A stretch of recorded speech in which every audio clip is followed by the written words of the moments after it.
welcome to the one and only Team 2.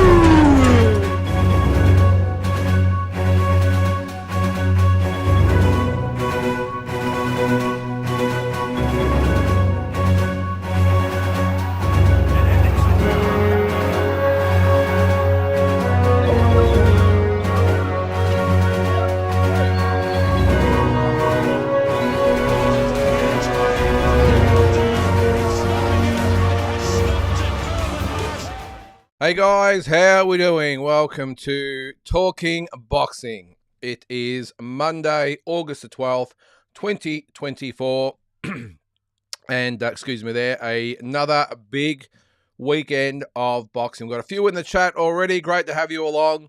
I'm not quite sure the order of the comments there, but we'll go through them one by one and we'll get through them. Excuse me. Should have cleared my throat before I got on. Apologies about that. But I can see there's quite a few comments in the chat to get us started. And as always, we've got, who we got there? Old mate Big J. We've got Eminem88. We've got Double G. We've got Asbot. We've got Tommy Dokes. All with comments in the chat there. So we're going to address, there's Glenn as well. How are you, Glenn? The Chook should have got the decision. Well, we'll go over that, no doubt. I'm sure it's well up on the agenda for everyone out there. Let's start at the top again. This is in no particular order to get us started. And I need a bit of therapy, if I'm being honest, after the weekend. I know there's not a lot of footy fans that come on here. I don't think there is, but what a shocking weekend for not just Carlton supporters, Essendon supporters. Could be worse if you're a Carlton supporter. Essendon getting beaten after the siren. Oh, geez, against the Gold Coast. Wow. And then Collingwood giving up a 5-goal lead as well. Anyway, enough feeling sorry for ourselves. Let's get on to it. Start with Eminem88. All right, I had Boa Chook winning, but knew Ortiz would get a decision, but not mad about it. Well, that's the way I had it, and I'm sure it's got to be in the comments there, especially old mate Big J there. I did see your video yesterday, was it? You put one up, and I know you disagree strongly with my view, but for me, I thought it was close. I had it 113. That's 7 rounds to 5 for Ortiz, the 2 knockdowns, and I had it 113. So, as I said in my video this morning, Walking Boxing, I think it was close. No arguments. It had gone either way. I understand the backlash, I suppose, about Ortiz being the Golden Boy fighter and everything else, and he got looked after. I get that. I understand it.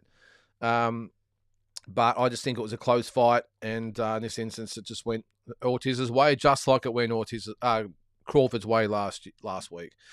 What's that, Eminem? Where's Dana Cool at? Well, I think he's got a fight coming up. I'm pretty sure, Eminem. That is a very good question. I haven't really heard a lot about Dana lately. I know, fill me in there, guys. I know I was under the impression he had a fight coming up. Maybe I'm wrong, but if you guys know, let me know. Double G, for me, Boa Chook 7-5 winner or draw minimum. He got 2 10-8 rounds. That's basically 4 rounds. You can't tell me that Boa Chook didn't win 3 more. Yeah, look, with the knockdowns, I get what you're saying there, Double G. I had the other way, 7-5 to Ortiz. Now, that in the scheme of things, that's not a lot. There's so many close rounds. I'm not going to argue with you having Boa Chook winning 7-5 and me having Ortiz winning 7-5. That's how close the fight was. It depends on how you're looking at the fight. How you score it, everything else. But again, I'm not going to argue with that. I respect that. I just had it the other way, 7 rounds to 5. Still with Double G, you might be onto something. Oh, sorry. So Tommy's probably commented earlier. Sorry about that. We'll go over them as we get into the show. I didn't think about the PBC factor. Good call. Oh, sorry. This is about Tim. All right, we'll move on. We'll come back to that one. We'll get to a few other comments here. We'll go to Big J.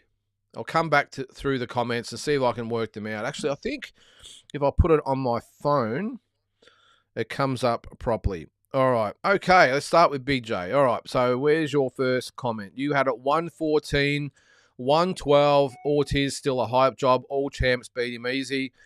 Yeah, well, look, I did see your video there, BJ, and I know you said that it was an absolute robbery. Well, I meant robbery, even just based on your scorecard there. That's what's that? 6 rounds apiece you gave the guys, and it's just both fighters. And it's just the draw. Sorry, the knockdowns that avoided it being a draw. So I think you and I are only 1 round different. You had it 6-6. I had it 7-5 for Ortiz, which makes mine a draw, and your scorecard with Bowerchuk in front. So that's why I don't really regard it as a robbery or a rip-off, because that's how close the fight was. Yes, I will concede that, no doubt, that if it's close, of course, the home fighter or the house fighter is probably going to get the nod, but it's just the same all over. I mean, if you go to Japan, I'm sure if Inouye's in a close fight that he's going to win. You come to Australia, it's Tim Tszyu, he's going to win. It's just the way it is, and I don't like it, don't get me wrong, but that's just the way it is. And, I just thought it was a close fight that just could have gone either way. All right, so we'll go down there. So, all right, Tommy Dokes was next. And I like that one because I think you called me a legend. I like that. Where are we? Lynden. All right. The legend from Down Under. Thanks, Tommy. Round 1, I scored at 10-9. I like this comment. I know where you're going. I had it scored 10-9 for Virgil. I thought he landed the cleanest shot, so how do I go back and make it 10-8 for Bowerchuk? Shouldn't it be 10-10? I agree. I have no idea. This is the other thing I was really confused about, Tommy, in that after each round, as you know, the referee goes around to the judges, collects the scorecards, and hands them in so that they never be seen by the judges again. Then, 3 or 4 rounds later, or whatever it was, the referee says, go to your corners. I'm going to rule. I've looked at the video, or whatever it was, or someone's looked at the video. Couldn't have been the referee, of course. He was in the ring. But then they've decided it's a knockdown. What happens then? The judges don't have the ability to change their cards. Is it done for them? Now, sometimes you get, in that instance, I'm pretty sure the judges can decide whether they score it a 10-8, 10-9, or 10-10. In this instance, they didn't get the option, so I'm not quite sure what happened there. But it's a good call. I'm with you there. All right, so we'll go down there. All right, so this one, at least 10-9 Bowerchuk. I feel like scoring at 10-8. This is the first round, just off that slip called knockdown. Wasn't enough. We saw Tank drop Ryan in the second round, and one judge had it 10-10, and the other 2 10-9. Well, I've seen a similar thing, Tommy, where I think it might have been Ebony Bridges' debut. She got knocked down. I mean, there was no question. She got dropped with a big right hand. On the scorecards, when they read them out, she won every round. She actually won the round in a round that she was knocked down clearly. So I might have to do a little bit of research on this, because the way I've always thought it should be scored or is scored is not necessarily the way it is. But yeah, I don't know. Your guess is as good as mine. The Ukrainian fighters are made of steel. Yeah, Bowerchuk. Is it Bowerchuk? Everywhere are Bowerchuk. Was it Derevyanchenko, Gvozdyk, Postel, Usyk, Loma? They are, mate. Not just the Ukrainian fighters, but Russian fighters in general. And we are about to see Uzbekistan maybe enter the equation as well. I know they've got a couple of good pros, but they did well at Olympics too, didn't they? So, yeah, I don't know. They just made us something different over there, Tommy. Where's the Billy one you had there? All right. Have I missed that one? There's a comment on Billy. I'll read it out anyway. Better be ready for next week, that's for sure. Fill me in there, Tommy. I didn't realise he had a fight coming up. There's been nothing mentioned on... There it is there. Mentioned as far as I can see. I'll look at that later on BoxRec. I wasn't aware he had a fight coming up. Let us know who he's fighting there, Tommy. All right, back to Big J. Serious question. Where is it? Serious question. Why is the Olympics for boxing? Are there 2 bronze medalists? Why not make them fight it out for bronze like in the basketball? I think the reason for that, BJ, is that in case someone is injured or stopped, they obviously can't fight if they've been stopped. And it could be for a variety of reasons. It could be knocked out or stopped or RSC or injured, whatever it might be. Might have a cut. And I know what you probably might say, well, that's stiff. That's the reason why. That's why they just award the 2 bronze medals and don't have them fight for it. I'd probably like to see them fight for it, but I understand why they haven't done it. or why they've kept it this way. And that's as far as I remember when I was fighting. It was purely based on if one fighter cannot fight for whatever reason it might be. Because in basketball, it's a bit different. You can field a side. You can't do that in boxing. And I understand what you're about to say. I'm just forecasting it there. Probably going to say, well, that's stiff. That's just the way it is. All right. Where we got Turkey. Turkey, that's double G. Turkey's ever-growing banned list. Inouye, Tank, Canelo, and now Tim. Yes, Tim is in good company there. Funny how his list only includes guys who are pay-per-view stars in their own country and don't need them. Yeah, well, I said again on my video this morning that what has Tim done? I'll be really interested to see what they've done, if anything, except maybe just go after Turkey like the rest of them have. Maybe No Limit have just sat back and just gone about the business like they always have. And because they haven't been fawning over Turkey Al Sheikh like everyone else has, maybe Turkey Al Sheikh's taken that as a bit of a slight. I don't know. But I know No Limit's probably copped a little bit of flack over some of the things they've done in the dealings with the fights, and the Fundora fight, of course, springs to mind. But I'm not sure they've done anything except just go about their business. A little bit like Canelo. I don't think Canelo did or said anything that upset Turkey Al Sheikh. All he was doing is the same he's done for the last, 15 years he's been a pro. Has it been longer than that? Probably. That's all he's done. So I don't understand why Turkey Al Sheikh's got this problem. And it does definitely highlight that he's definitely one of these guys that, and it's understandable coming from the position he has in his country, that if you don't bend over for him, however you want to define it, that he's going to come after you. And I hope a lot of these guys stand the ground. I was really happy that Canelo said, yeah, whatever, mate. Say what you want. I'm just going to do my thing. And I know Tim's not in the position that Canelo is, but I think Tim will be okay. But it's definitely, I don't like what I'm hearing from Turkey Al Sheikh and the body language and everything. I just don't like it. It really reeks of, something bad down the track if he gets his claws and makes it into like a live golf or whatever the hell they do these days in the other things they manage. If it becomes a monopoly, I think we might be regretting giving him so much power and so much control. So let's see. What's that? Tommy D again. I'm just going through the comments there. Where is it? All right, I think this is the next one. There was.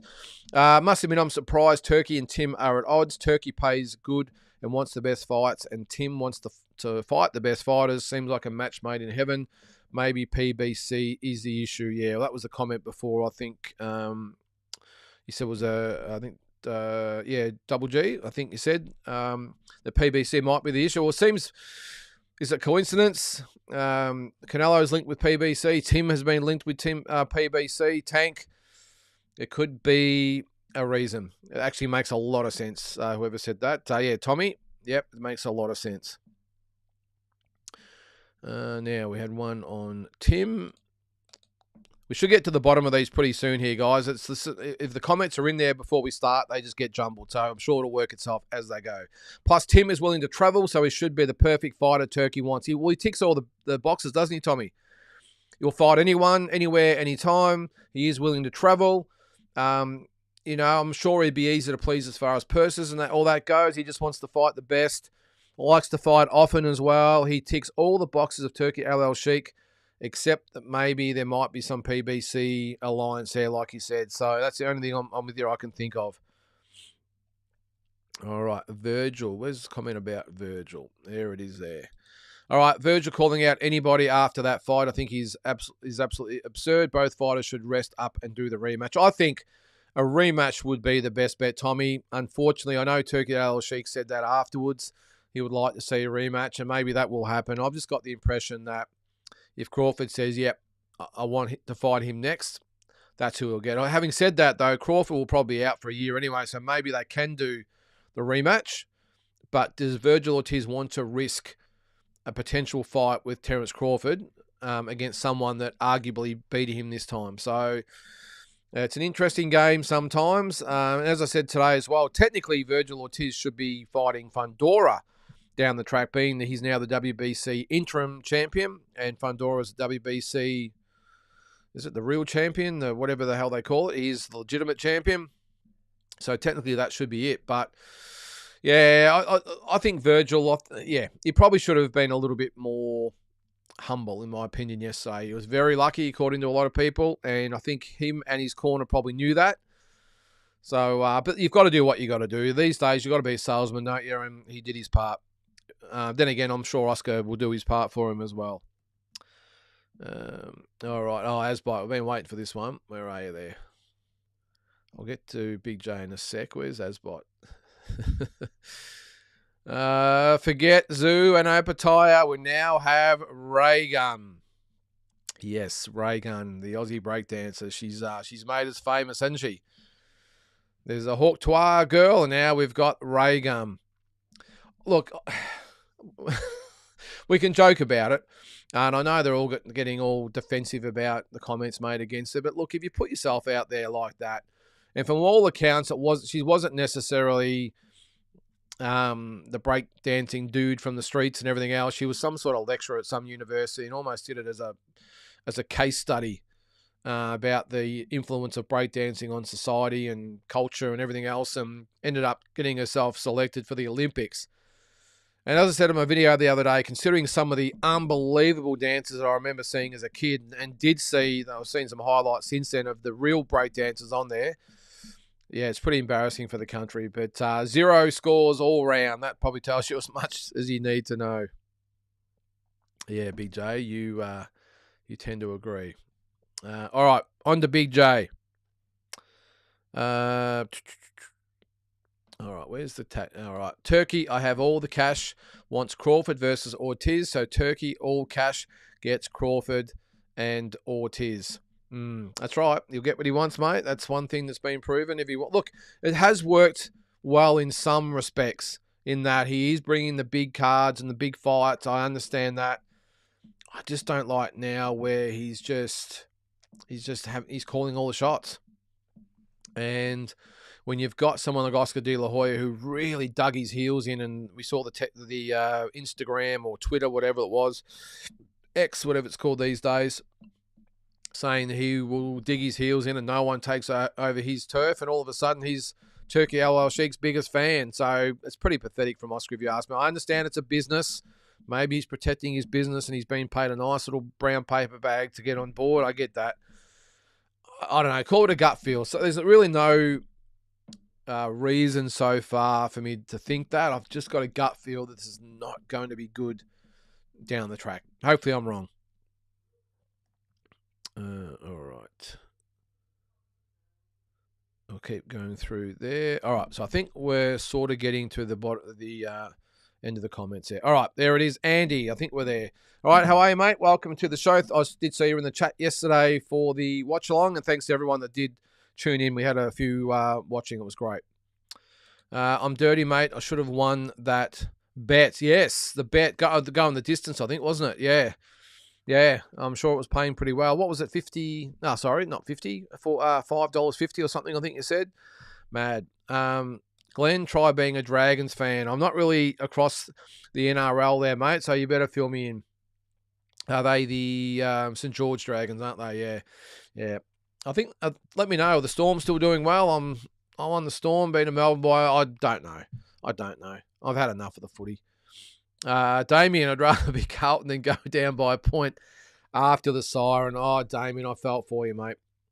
Not in a good way, though. I was jumping around the lounge room like an idiot, saying, look at these guys. Look at these chumps, as Big J'd say. And then the next day, I'm out the back having a sook because Hawthorn have pulled our pants down and smacked our bottom. So, and it looks like Carlton, I think we've got 6 or 7 injuries. So, see you next year, Carlton. Anyway. And it looks like Essendon as well, mate. But anyway. Sam, yeah, that was a close fight without the knockdowns. Yeah, look. And again, you can make the argument, Sam, that with the knockdowns, it's pretty hard to go by past Bowerchuk. But again, I just had it a draw. So having said that, yeah, maybe I don't think Ortiz won. But I'm not quite sure what all the fuss is about the decision. I mean, it's a close decision. It really was. I think everyone that scored it, apart from those 2 judges that had it 8 rounds to 4, I think everyone, no matter how you had it close. So,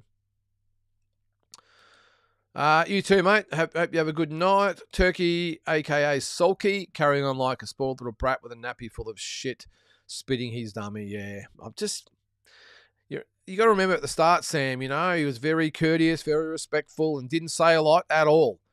And now all of a sudden he's doing these interviews and he's acting like, he's from the hood or something. I just don't understand it.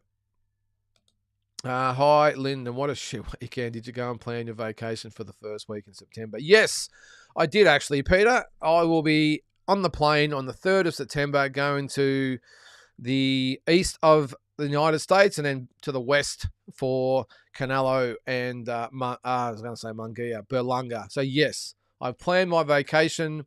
Peter, I was starting to panic a little bit about, geez, am I going to miss the whole thing? I'm going to miss the first two finals. Well, what was I thinking? Of course I'm not going to miss anything. This is Carlton we're talking about. And the thing is, we make fun of Collingwood and we make fun of Essendon. Well, Essendon deserve to be made fun of, but so do we. We have absolutely nothing to hang our hat on for 30 years except a couple of pre-season trophies, and we all carry on like idiots once we're doing okay. And to think, though, this is the big slide. After round 20, we were second. 2 rounds later, we are 9th and done. That's how quick it happens. It is amazing. Anyway, enough of that. I saw a photo of the official cards and all 3 had 10-8 for the first round. Okay, all right.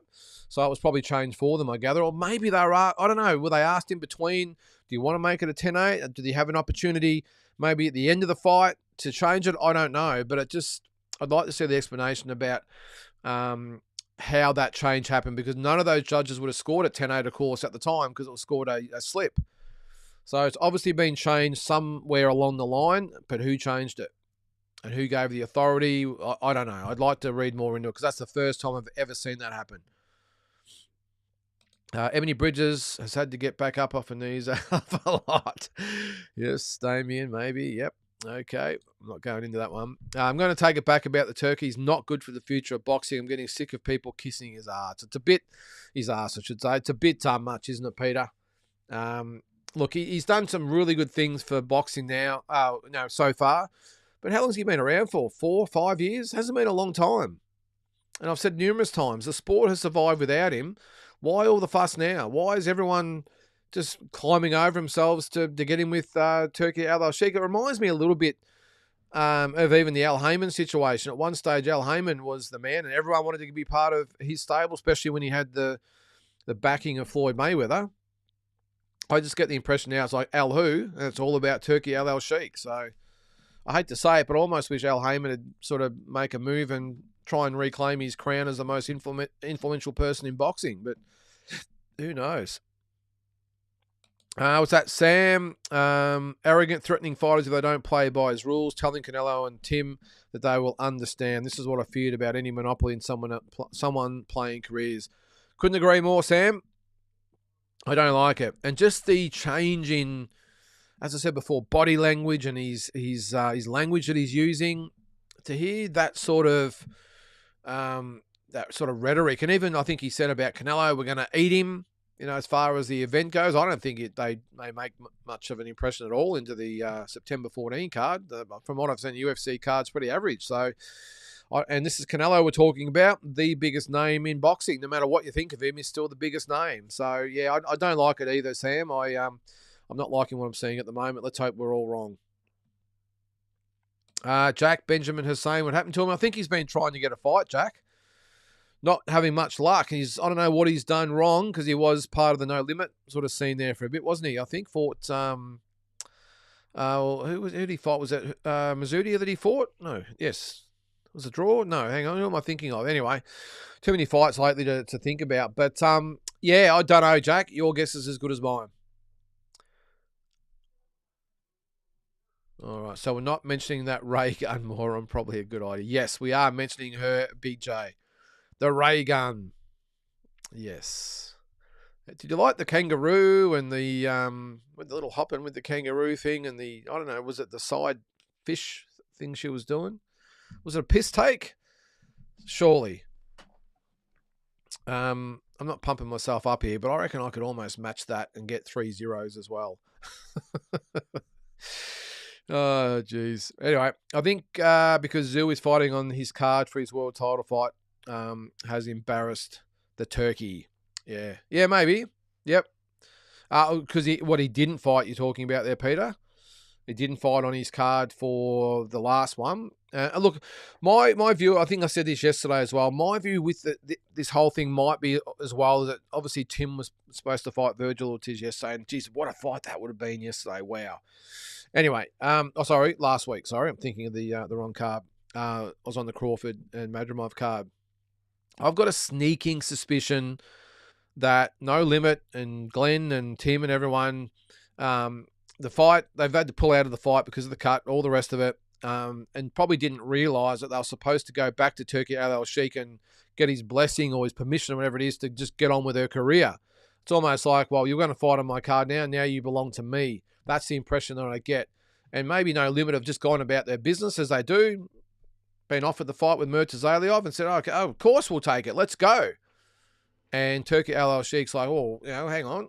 I didn't approve of that. What's going on? And that's maybe why he's a little bit bent out of shape. And then you look at the Canelo situation.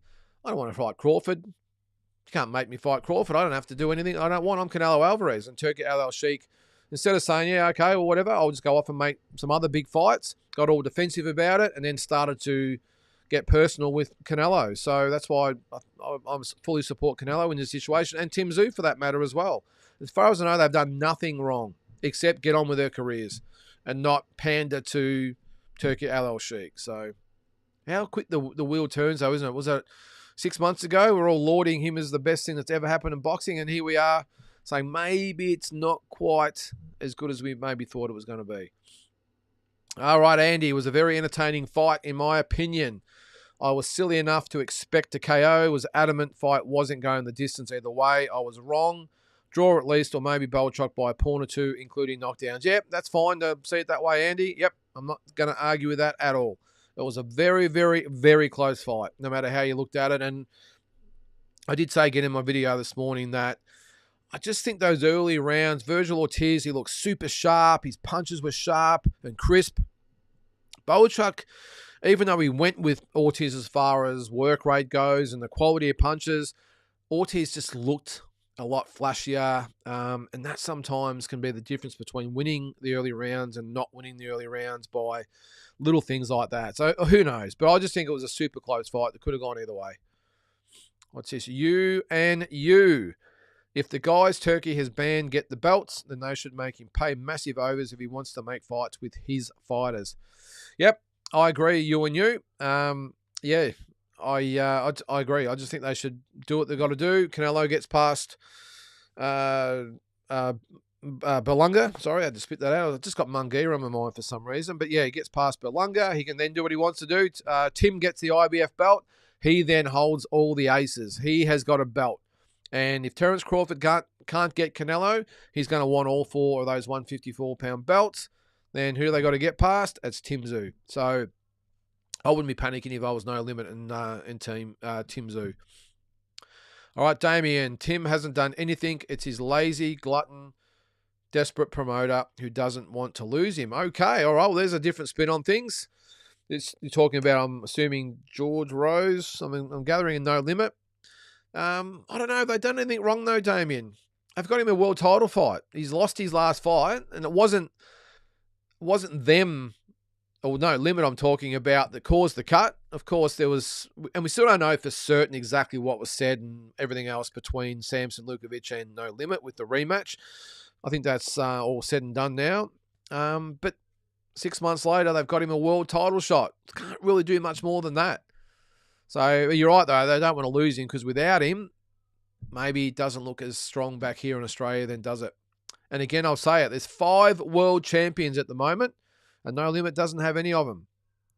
I think I've got that right. Jai, Liam, Shay Keneally, Shanika Johnson, and Sky Nicholson. And we've got Alex Winwood fighting for a world title soon. Of course, Tim. So we could have 7 world champions by the end of this year, and that's without someone like a Sam Goodman or Liam Wilson, but 7 world champions at the end of this year. Who would have ever thought that? In the years gone by, 1, maybe 2, but to possibly have 7 world champions is, I know the females are in there as well. It was always males in the past, but goes to show how good boxing is here in Australia at the moment. I'll be interested too, though, Damien, to see what happens when the contracts are up. I think if this is with the Foxtel and everything else, the main event I'm talking about, it'd be interesting if they've still got Tim Tszyu. I think it's a no-brainer. Maybe the fact they've got Nikita Tszyu will probably do the same thing as well, but I would expect No Limit to retain the rights. And maybe they should. I haven't really seen anyone, apart from probably Ace Boxing, really do anything with the quality of shows just yet. I know they've had a few ups and downs with No Limit. I've been the first one to say that. I'm just not sure who else out there apart from the Ace Boxing, who have got a good relationship with Channel 7 by the sounds of things, who could take over. Because you look at it, you've got Tasman Fighters with DAZN, and they are a little bit like this about what they're doing with their promotion. So not really anyone else out there as far as I can see. It was very competitive, so rematch is definitely warranted. I've just got a feeling, Andy, that Virgil Ortiz will just move on and want no part of Bowerchuk in a rematch. I just a gut feel. Except, of course, his Excellency wants to put the fight on. So maybe that's what he'll do. I don't know. But it definitely deserves a rematch, 100%. I'd love to see it again. Who's next for Joe Parker? I think I read Zhang rematch. Yeah, that seems to be the case. Eminem, from what I saw, I think Zhang had a rematch clause in his contract. And as far as I know, he has enacted that rematch clause. So it will probably be Joe Parker and Zhilei Zhang next, which probably makes a little bit of sense. I think Joe Parker won the fight fairly comfortably last time, but there's not really a lot out there for either guy, I don't think. Maybe, unless it's a non-title fight. Of course, you've got Joshua and Dubois, Usyk and Fury tied up. So you wouldn't have thought that Usyk and Fury would probably fight until, what are they fighting in December? So they probably won't fight till this time next year. So it's a long time to wait. Anthony Joshua might be a little bit different. If he beats Dubois, maybe he looks at Zhang. I'm not quite sure he'd want to fight Joe Parker. He's already done it before.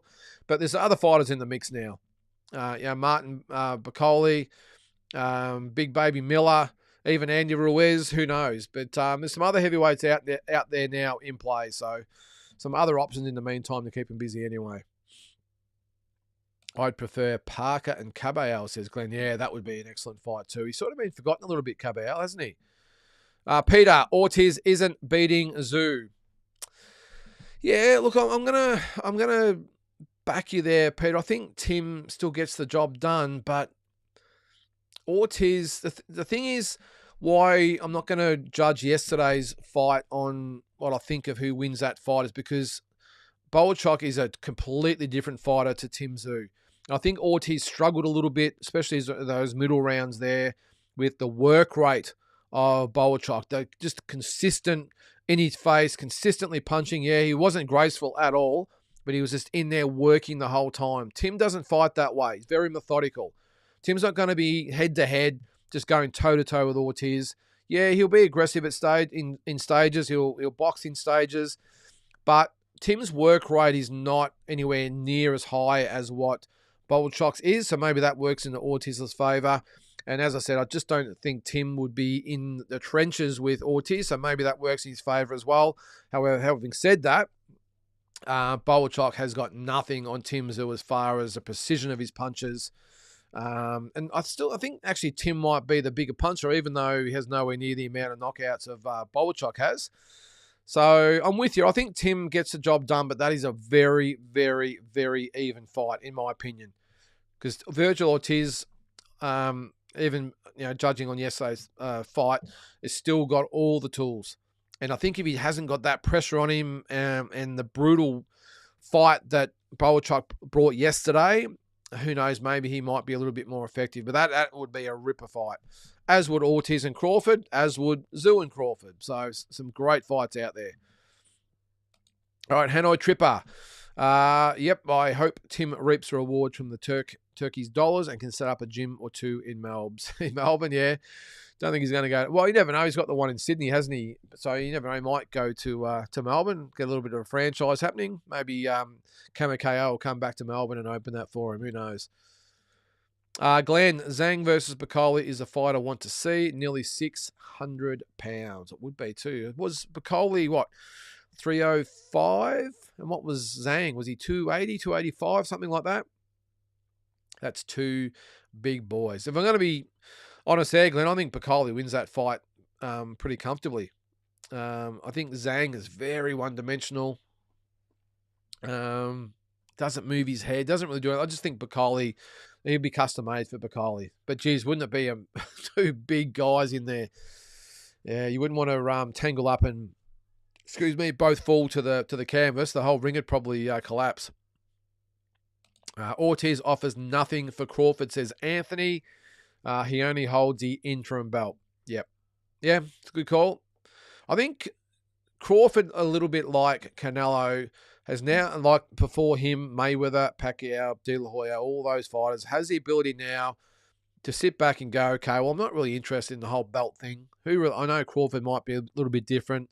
I know he says he wants the undisputed, but really does he? I don't think it would play a massive role in his decision-making. I think that's probably why he wants Canelo. Obviously, it makes the best sense for legacy and payday, obviously. I just think Crawford has that luxury now, sitting back and going, yeah, I don't really care what the sanctioning bodies say. Which fight do I want? And who knows? Tim might have an unbelievable performance against Murtazaliev, and all of a sudden Turkey comes back and says, oh, now I've changed my tune. Let's go Tim. And Crawford says, yeah, he's the guy I want if Canelo's not coming to the party. So I think he's earned that right. But I'm with you. I don't think Ortiz offers Crawford a lot, really. The only thing he offers is the blessing of Turki Al-Sheikh saying, Mr. Crawford, you must fight him. So, all right, Peter. The Turkey wanted Ortiz to win, and I'm starting to get a little concerned about results. Yes, well, 2 in a week, wasn't it? Crawford over Madrimov and Ortiz over Boachok. And you got to imagine if Boachok won and maybe Madrimov won, is it really as exciting to market as Crawford versus Ortiz? Maybe not. I would love to see how bad the dancers were that Raygun beat to get into the games team. Well, apparently she won the qualifiers, Peter. She was the best in the Oceania. Now, the Oceania consists of, New Zealand and all the Pacific Islands. So I'm not quite sure, maybe beating someone from Vanuatu in a breakdancing contest is probably something to be excited about. But look, she was there. I think we've said enough about Raygun, but I just don't understand how she qualified. I really don't. Sure, they could have went down to the local park and picked up a couple of 14 or 15-year-old kids down there that probably would have been a little bit better, but politics, Peter. It even happens at the Olympics, mate. Sometimes you have agendas all over, and we've got to have, certain people involved. She is a lecturer at a university that specialises in the culture of breakdancing. Maybe that had it say as well. I don't know. All right, Larry, I heard some bad rumours. Okay, well, fill us in. I heard that the stamp might have been put on Tim Tszyu, and there is a reason why Tszyu's recent fights have fallen out with Lubin, Ortiz, and maybe now Murtazaliev. Okay. Well, I hope you're wrong there, Larry, because that would be a real tragedy, I think, if Tim Tszyu was frozen out. You're right. So, well, he pulled out of the Ortiz fight. Now, who knows? Maybe they would have pulled Ortiz out from that fight. I don't know. But the fact that Tim was on that card against Ortiz, I'm not sure that was the reason. But as I said before, maybe it's the fact that Tim didn't maybe go crawling back to Turki Al-Sheikh and say, well, when can I have the Ortiz fight, or can I get on another card? Maybe he didn't.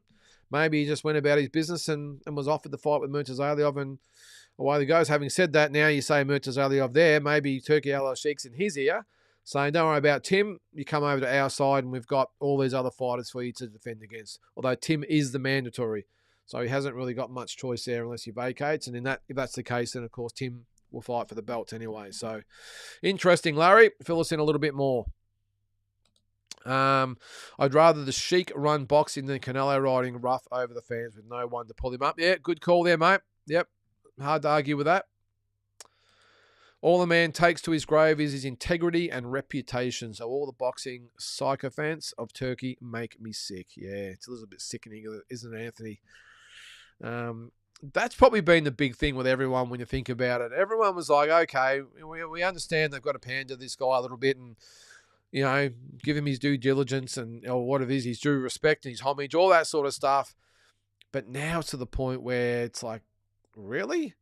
Is that the way you're going to behave? I mean, look at Oscar the other weekend. On the weekend, that was just ridiculous. So, yeah, I think that's what has now turned a lot of people off Turkey Al Sheikh is because of this stuff going on now. And I think I saw the other day, I saw someone say, well, why not just shake his hand and thank him for what he's done for boxing? And let's just get on with it. Do we have to be doing these inductions in the Hall of Fames and giving him commemorative belts, all this sort of stuff? Just shake his hand and thank him. I think that's all he needs. I don't know. Maybe he needs his ego stroked. Who knows? In my opinion, I believe he's been blackballed. This is Tim, by the higher-ups in boxing because he isn't willing to play ball. Don't be surprised if the Murtazalia fight falls out. Yeah, well, that would be not good, Larry. If that is the case, Larry, I don't know why Tim wouldn't play ball. It seems I'd be very surprised if Tim and No Limit wouldn't want to play ball with Turkey Al Sheikh. I mean, look at from No Limit. What possible reason would No Limit? They are a minnow in world boxing. I know they're the big guys here in Australia, but overall in the world, they're very, very small. So you would think that they would be trying everything they could to stay in good with Turkey Al Sheikh or Bob Arum or Oscar, Eddie Hearn, who knows? Because they control boxing, although I know Turkey Al Sheikh now controls those guys. Well, not top rank, but Eddie and Oscar he does. I'm struggling to get my head around why they wouldn't want to play ball. And Tim's just the sort of guy, I don't think he'd be interested in all this sort of stuff. He'd just be saying, guys, just get me the biggest fights possible. That's all I want. I don't want to be play politics and whatever else. So I don't think it'd be Tim. And as I said, I'm not sure why No Limit would be thinking that way as well. Anyway, I'm sure there's some good reasons behind it. I'm sure someone will interview them at some stage and it'll all come out. And maybe we can find out if that is the case. He has been blackballed, as you say there. What has caused it? All right, Hanoi Tripper. Yeah, the Dragons back in the 8 with big crowds versus the Doggies, but got thumped at home. Okay. Well, they're black, red and white, aren't they? All right, Andy. Turkey expects everyone to bow immediately to the Saudi dollar, but Tim obviously values legacy. Tim likely beats Murtazalia, and Turkey likely returns because will release IBF if necessary, and they want super welterweight undisputed. Well, it all remains to be seen, mate, how it all pans out. I hope Larry's not right, that he's been frozen out and that world title fight will fall over. I'm not quite sure why, though. It would be, well, I suppose here in Australia we do jump the gun a lot in the media. We can't wait to get it out there with what's happening with Tim. But the fact of the matter is, even if they have jumped the gun as far as saying, we're going to fight Murtazalia, because remember, it's got to go to purse bids in, another 3 weeks we've got until they've got to go to purse bids. So, yeah, I don't know. Maybe, I just don't know why they would have jumped. Well, sorry, I'll take that back. I understand why they've jumped the gun, the Australian media, to announce it. But he still is the #1 challenger. So even if Murtazalia doesn't want to fight him, I know there's lots of things that can happen. We look at Canelo and Jamal Charlo and all the rest of them that held on the belts for a long, long time. But he still is a #1 challenger. So I don't think they'd be too stressed if Murtazalia gets stripped and he has to fight someone else. I don't know. I just hope he's wrong.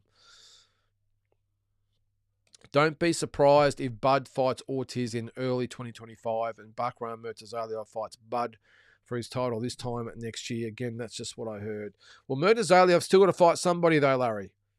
Now, you would think that if Bud fights Ortiz in early 2025, he would have to fight Murtazalia at the end of the year. So we're looking at nearly 18 months or 16, 17 months away. So Murtazalia is going to have at least one fight by then. So, yeah, I don't know, Larry. Obviously, you trust your mail and that's great. But yeah, that just, for me at the moment, Murtazalia's got to fight somebody. And I don't know, maybe it's not going to be Tim, who knows. But again, I'll say it, I just hope you're wrong. I really like Tim Zhu, that says Larry, so that's why I'm saying this.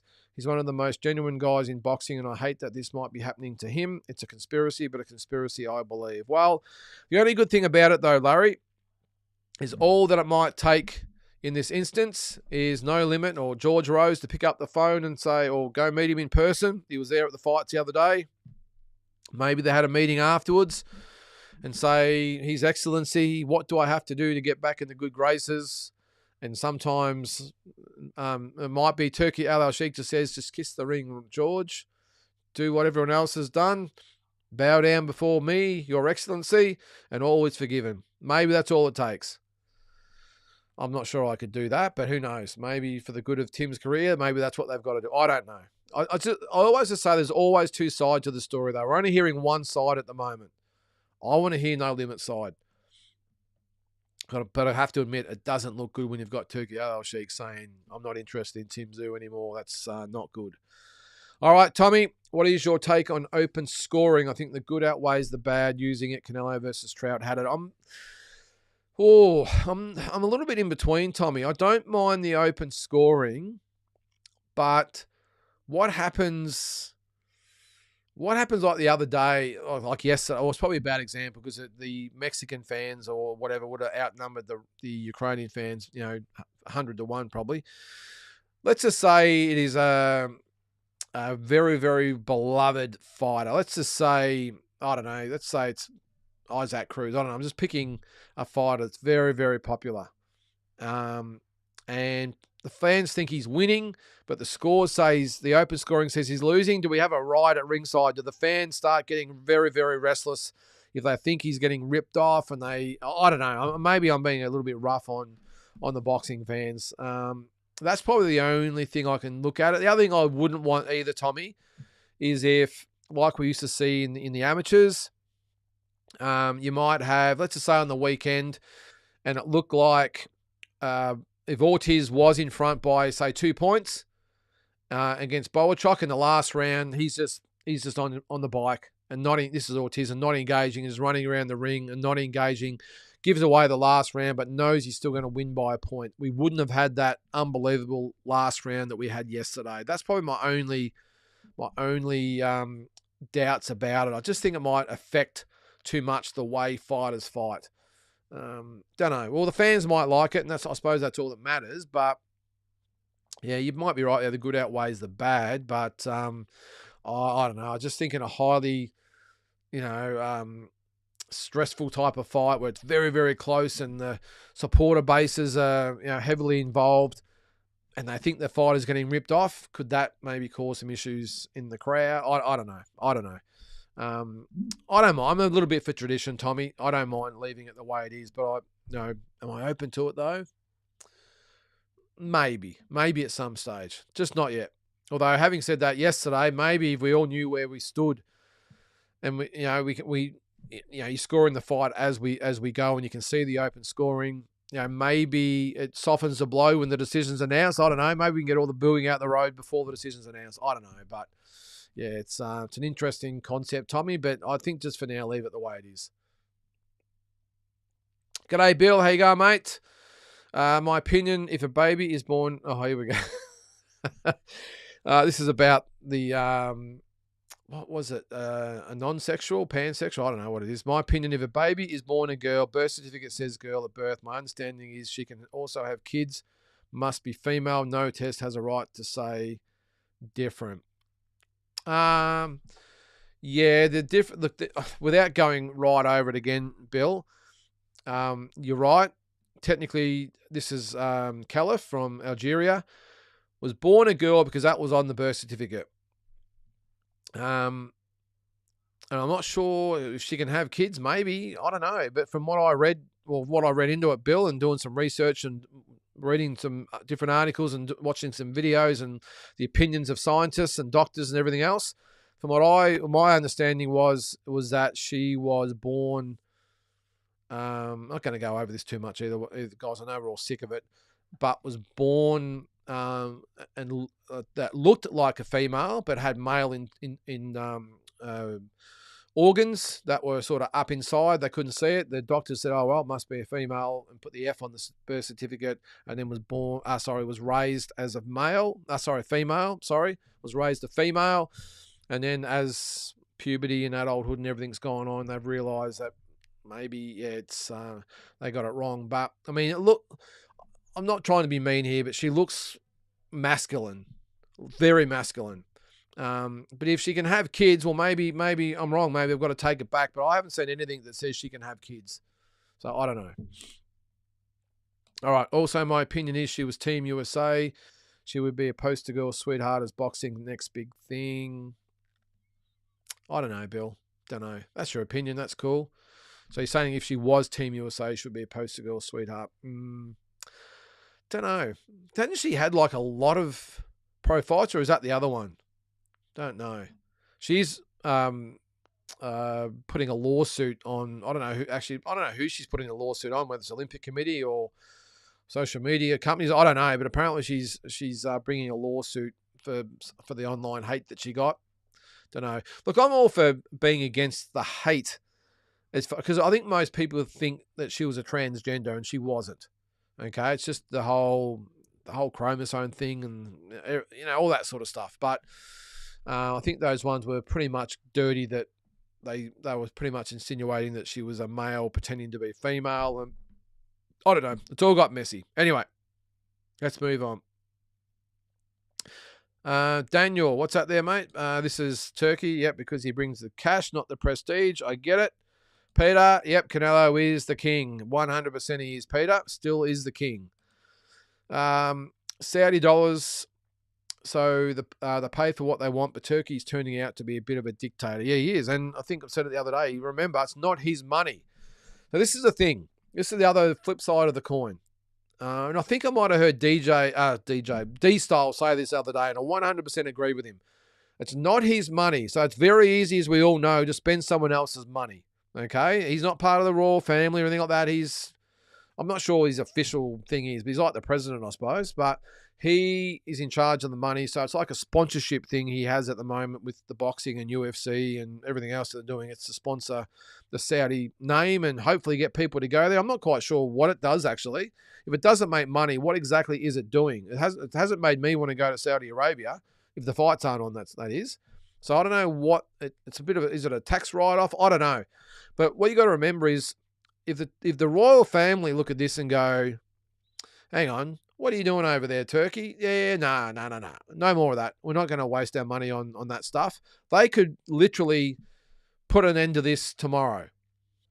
Then what? Then I bet the Nevada Athletic Committee or the Nevada Boxing Hall of Fame suddenly feel a little bit silly. Suddenly I think Oscar at Golden Boy looks a bit and feels a bit silly. Eddie Hearn probably moves on. I don't think Eddie's been too bad, but Oscar's been pretty sickening if you ask me. And all those people that are drooling over Turki Al-Sheikh suddenly aren't returning his phone calls. So that's how quick it could end. This is why, let's not get all sort of caught up on Mr. Al-Sheikh. What's that, Larry? Turki Al-Sheikh is not a boxing fan. It's clear when he talks about the sport that he barely has any interest in it. It's an interesting one, though, Larry. I sort of differ a little bit to that opinion there. I think he doesn't really know a lot about boxing. Let's face it. I don't think you could sit him down and have a conversation with him about what happened in the 70s, 80s, and 90s and everything else, like you can with most boxing fans. But I think he must have some sort of passion or interest for it, Larry. Why would he be wasting his money on this? On boxing and UFC. They get nothing out of it. I don't think they make any money. So what would they get out of it? I just assumed it was a bit of a hobby for Turki Al-Sheikh. He wanted to be the main man. He wanted the ringside seat. He wanted Eddie and Oscar and everyone to be fawning all over him, and maybe he wanted Canelo as well. And he's been out of shape because he's not doing it. I don't know, but I wasn't aware that he wasn't a boxing fan. I can't see why he would be bothered with boxing if that was the case. Larry, I'm liking your comments tonight, mate. You've got a fair bit to offer. The Saudis, along with whoever is investing in the sport, aren't investing to help boxing. They're investing to make money. But are they making money? Maybe in Saudi Arabia they're making money. I don't think. Well, they lost $10 million the other day, although that would be very easy to fix. I think they paid Eminem $5 million to play. So there you go. There's $5 million there. They could probably wipe off another $2 or $3 million on the undercard, wipe off all the red carpet and all the other bullshit they went on, the free cards they put on. They could probably get it back to breaking even pretty quick. But would he want to break even unless it is a hobby for him? And again, even if they lost $10 million a show, it's really nothing for those guys, is it? Especially when it's not your money, remember?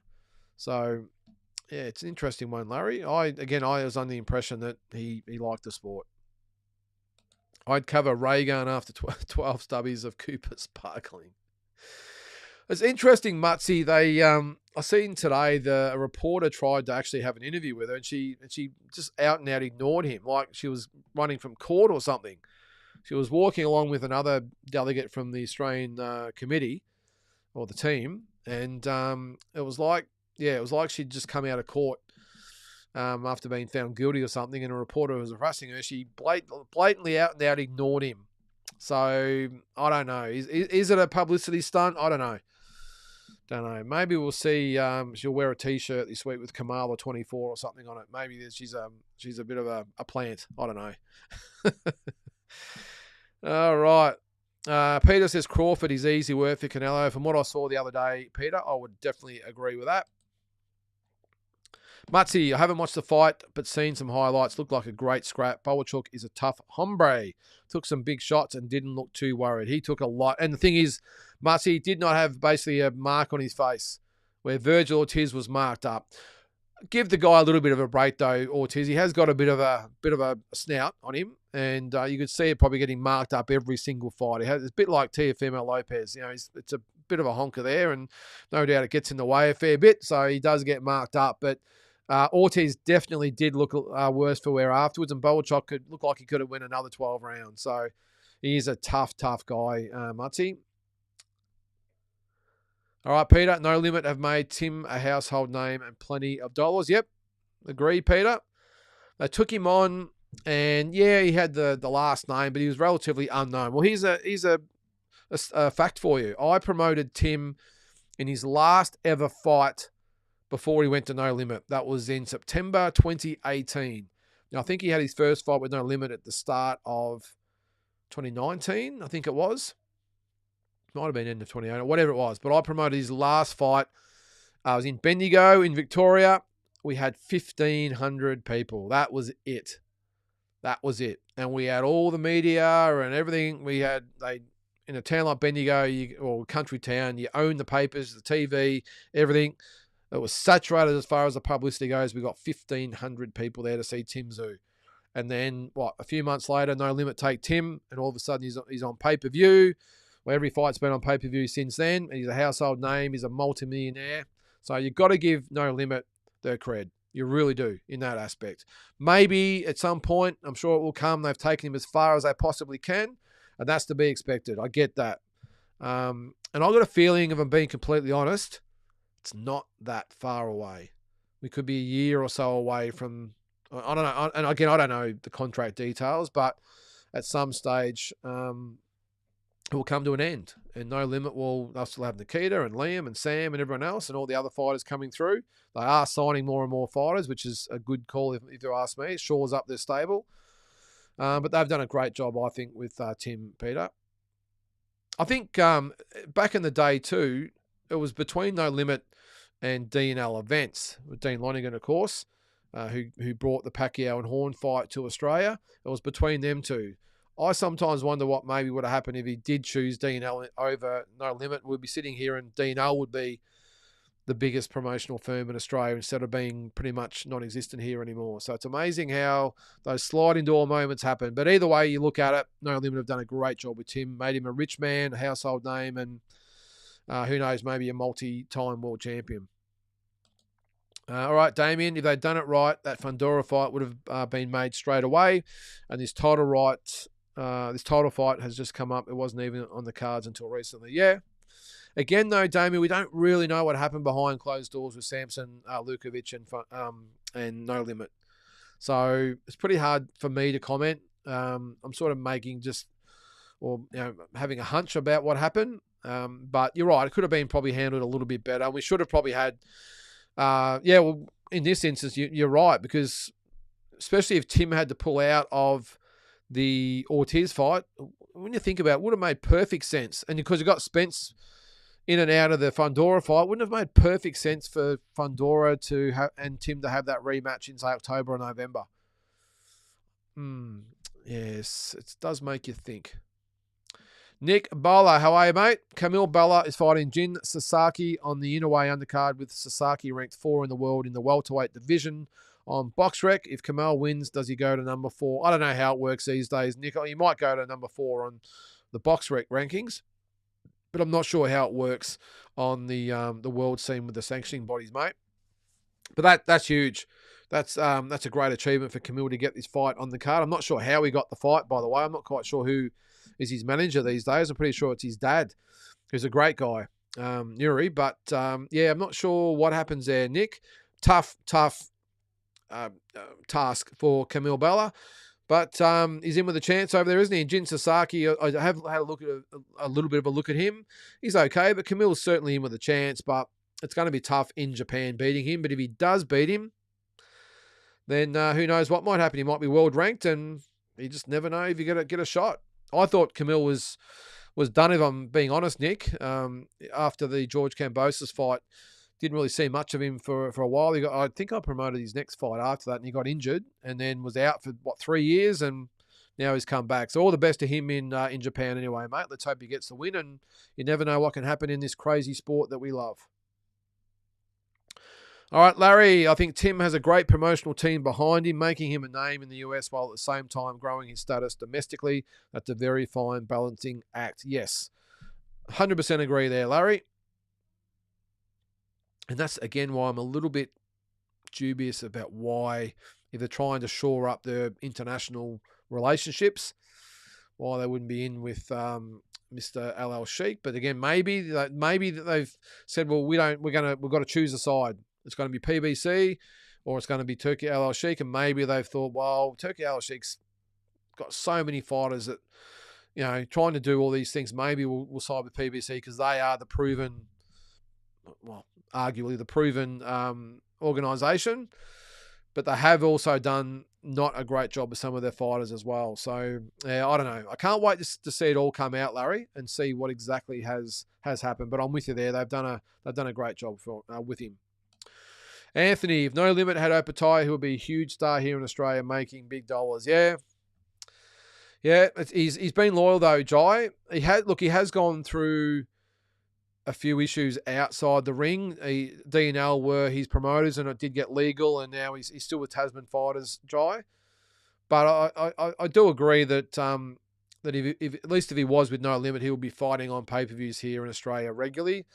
So, and it probably would be great for No Limit when you think about it. They would have Tim on a pay-per-view and then Jai on a pay-per-view, and then maybe even Nikita. Maybe they wouldn't need to have Nikita as a pay-per-view to fill their quota. They would easily do it per year. Jai would probably fight 2 or 3, and Tim would fight 2 or 3, and then it'd be all accounted for. And Nikita could probably go back of headlining those Wednesday night, what are they? The No Limit on Fox show. So who knows? And maybe he will become a pay-per-view star, or would have become a pay-per-view star down the track, and they would have had 3 fighters they could put on there as well. But I'm with you there, Anthony. I do agree. Tasman have done a great job with him, and maybe on the other hand too, they said, well, we don't need the Australian scene. It'd be great to fight on pay-per-views back in Australia, but at the end of the day, it's a profession. It's all about the money. They work hard. They sacrifice a lot. They risk a lot. So maybe having made that decision to go with Turki Al Sheikh, they're getting an opportunity, and they're also getting big paydays. So maybe they've just made that decision. But I'm with you there. But if it was in Australia, then he would be definitely a bigger name than what he is. No Limit have made Tim a household name. Okay, Damien, you obviously disagree. Tell us why. I'm sure you will. Aussie boxing in a pretty healthy place with all those straps. Certainly are there, Travis. Parker deserves a title shot. This is Joseph Parker. He's on a hot streak and one of my favourite fighters to watch. And a great guy too, Peter. All right, Tommy. Mbili fights. Oh, all right. Sergey Derevyanchenko on the 17th next week. On the undercard is a fighter, Oslees Iglesias. Check him out. He looks like a beast, a 1/6 out. I will do that, mate. I didn't know that fight was on. That's a good fight between Mbili and the alphabet man beside him, Derevi Yachenko. I can never pronounce them. But yeah, all right, I'll have to check that out. Hopefully we get to see it here in Australia. Larry, I got Tim knocking out Ortiz in 5 rounds. Ortiz made lots of technical flaws, headway above the knee and feet all over the place. Tim is going to take advantage of that. Also very poor balance from Virgil. Let's hope we get an opportunity to see that, Larry. Parker deserves a crack, says Travis, but don't see him getting it, unfortunately. Yeah, not in the short term anyway, Travis. Damien, I'm so eager to hear more about the October Bivol Bitter Beef event. Is it a bit weird that nothing else has been said about this? I'm with you there, Damien. Not much has been said at all. It's not on box record or anything as far as I know. I did check that the other day and I don't think it is. Let me just have a quick look as we're talking here. But as far as I know, it is not. Oh, you can't look it up on box record because he's under a different name. After we'll check Better Bev. All right, let's have a look. So it's got him as a Canadian on BoxRec, by the way. There you go.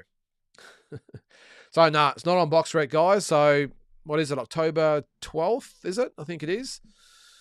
What's that? A couple of months away. So nothing about it at all. No mention of undercard fights. Nothing. So yeah, it is a bit strange there, Damien. All right, Peter, it's amazing that after Crawford's first fight at 154, people are not talking like he's the invincible to beat fight, and I'm more than confident that maybe the turkey will keep Mizzou away from him. Yeah, maybe, Peter. Maybe that's another reason. I've just got a feeling that it's because Tim hasn't, or maybe just didn't get back to him after pulling out of the last fight with Ortiz, and now he's a bit dirty that he's now got a fight that's not part of his operation. Who knows? People with like that have the power and everything that he has, they're just weird people.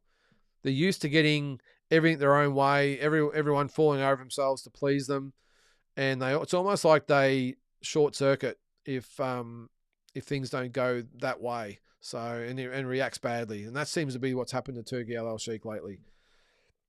Daniel says, when you let money control boxing, it's a mess. That's why Cuss was the best trainer. Yeah, unfortunately though, Daniel, money is all these guys are in it for. So it's a bit of a double-edged sword, isn't it? Boxing is ruled by money, but we need money in it to make it happen and make the big fights, and that's what these guys want. Hence why they only fight once a year now, or maybe twice a year. The money is so good compared to yesteryear. You have the great fighters fighting 3-4 times a year, and now they fight once a year, or sometimes twice if you're lucky. So. Larry, most people didn't realise that the Bud Madrimov fight was not only for the WBA title, but also for the WBO interim title. They did this to get Bud another belt when Fundora drops the WBO. I did see that, Larry.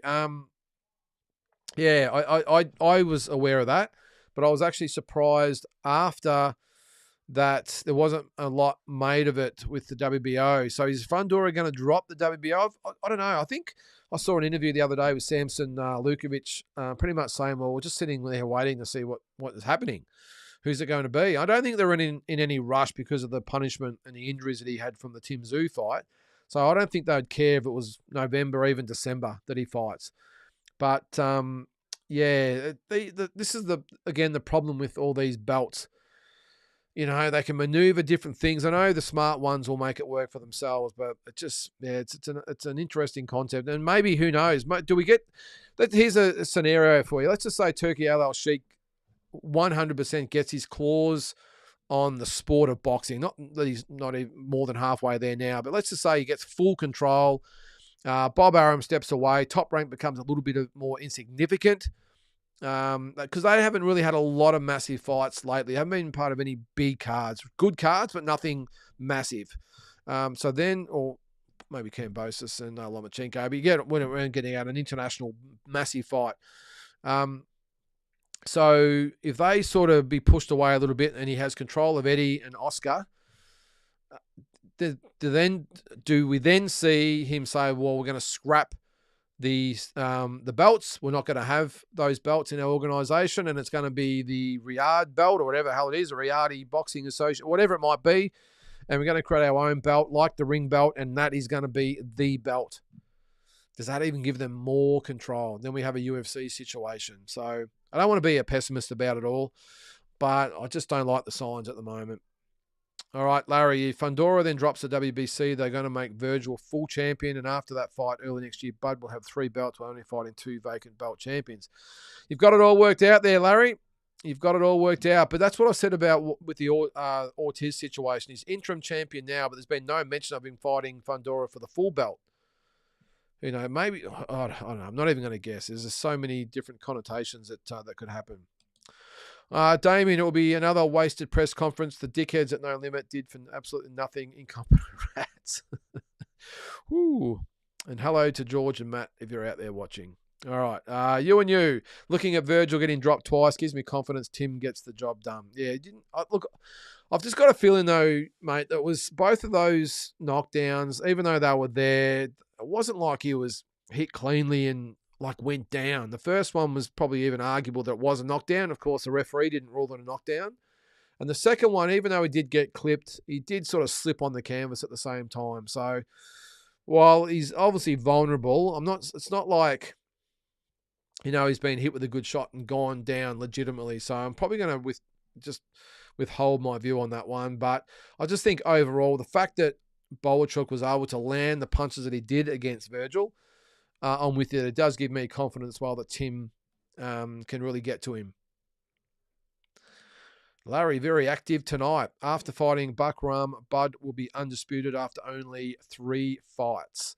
How crazy that might sound. It's a plan from what I understand. Well, that's why they call it a plan, I suppose. They've obviously got their battle plan worked out. Tim is a legitimate threat to Bud. I'm pretty sure they told Tim to step aside so Buckram could fight Bud next year.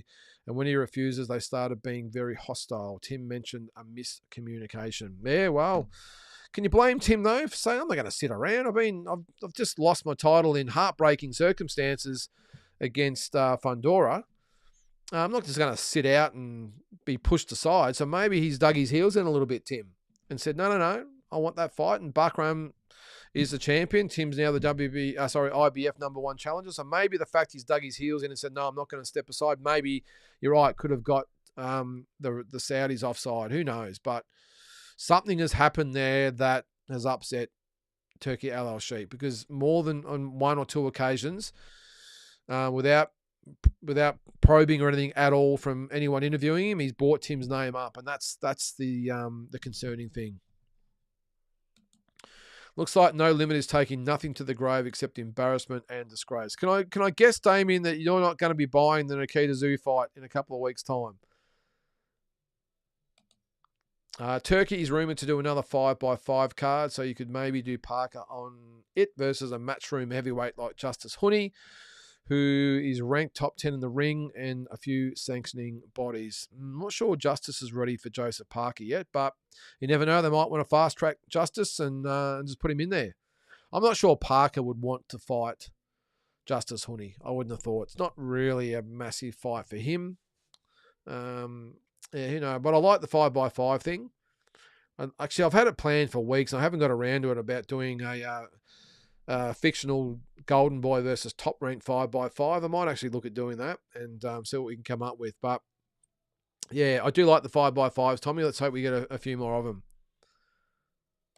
It's not the big name for Parker, but keeps him busy. Yeah, well, should Justice Honey be a keep busy fight? I'm not sure. I know Mick Francis is right in with the Saudis. So maybe if the money was right, maybe they could say, all right, well, let's put Justice in with Joseph Parker. If he doesn't win, he's only a young guy. He's got plenty of time to come back. Massive payday. And who knows, if Justice wins, all of a sudden he's right in the mix of things. And if he doesn't, well, what is he, 23, 24? I'm not sure he's even that old. Maybe they might think he's got plenty of time and just roll the dice. But from Parker's point of view, unless Turki Al-Sheikh said you've got to fight him, I'm not sure whether Justice Honey would be on Parker's radar. But you never know. Crawford turns 37 next month. He can't fight once a year if he wants to unify the division. Yeah, well, he's got to get a move on Anthony. I just think we've been robbed so much of Crawford in the last, 3 to 4 years, has barely fought. I just think we might have missed his prime, maybe, some of the best years of his prime. I don't know, mate, because he's still going along okay, but his fight a couple of weeks ago, or was it a week ago, whatever it was, it wasn't great. It really really struggled to pull the trigger on his shots.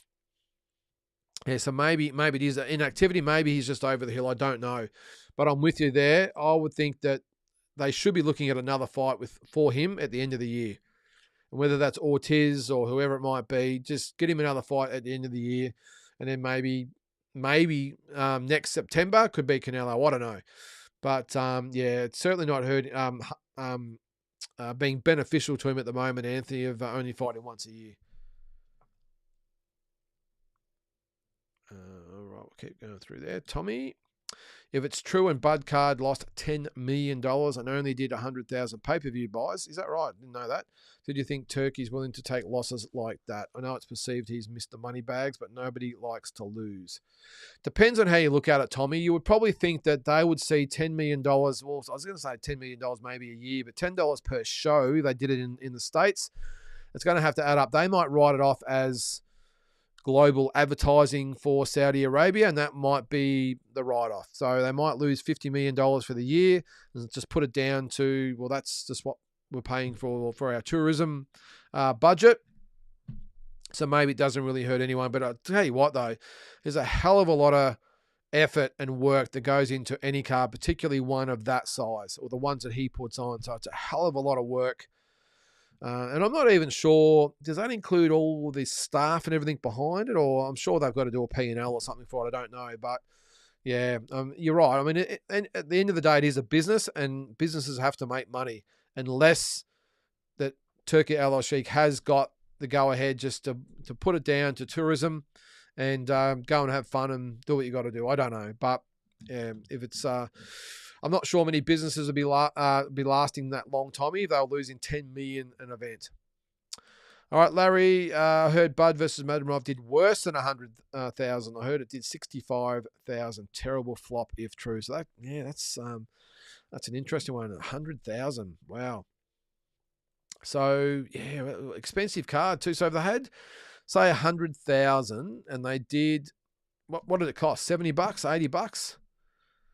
So you do the sums on that, do the expenses and everything. So 100,000 times, I don't know, $80, whatever it was. So that's $8 million. The gates wouldn't have been much. Maybe there's only another couple of million. There's only $10 million through there, and they've had to pay M&M 5 of that. So no wonder it lost so much money. That is crazy. All right, Andy, if IBF honours the due mandatories way more than WBC bows to highest bidder or the one that brings its biggest purses for bigger cut. IBF, the WBC, IBF don't bow to Canelo, likely won't for Turkey. Yeah, maybe. Yeah, who knows? Everyone else has bowed down to him, Andy, so why shouldn't the IBF be any different? I don't know. Let's hope not.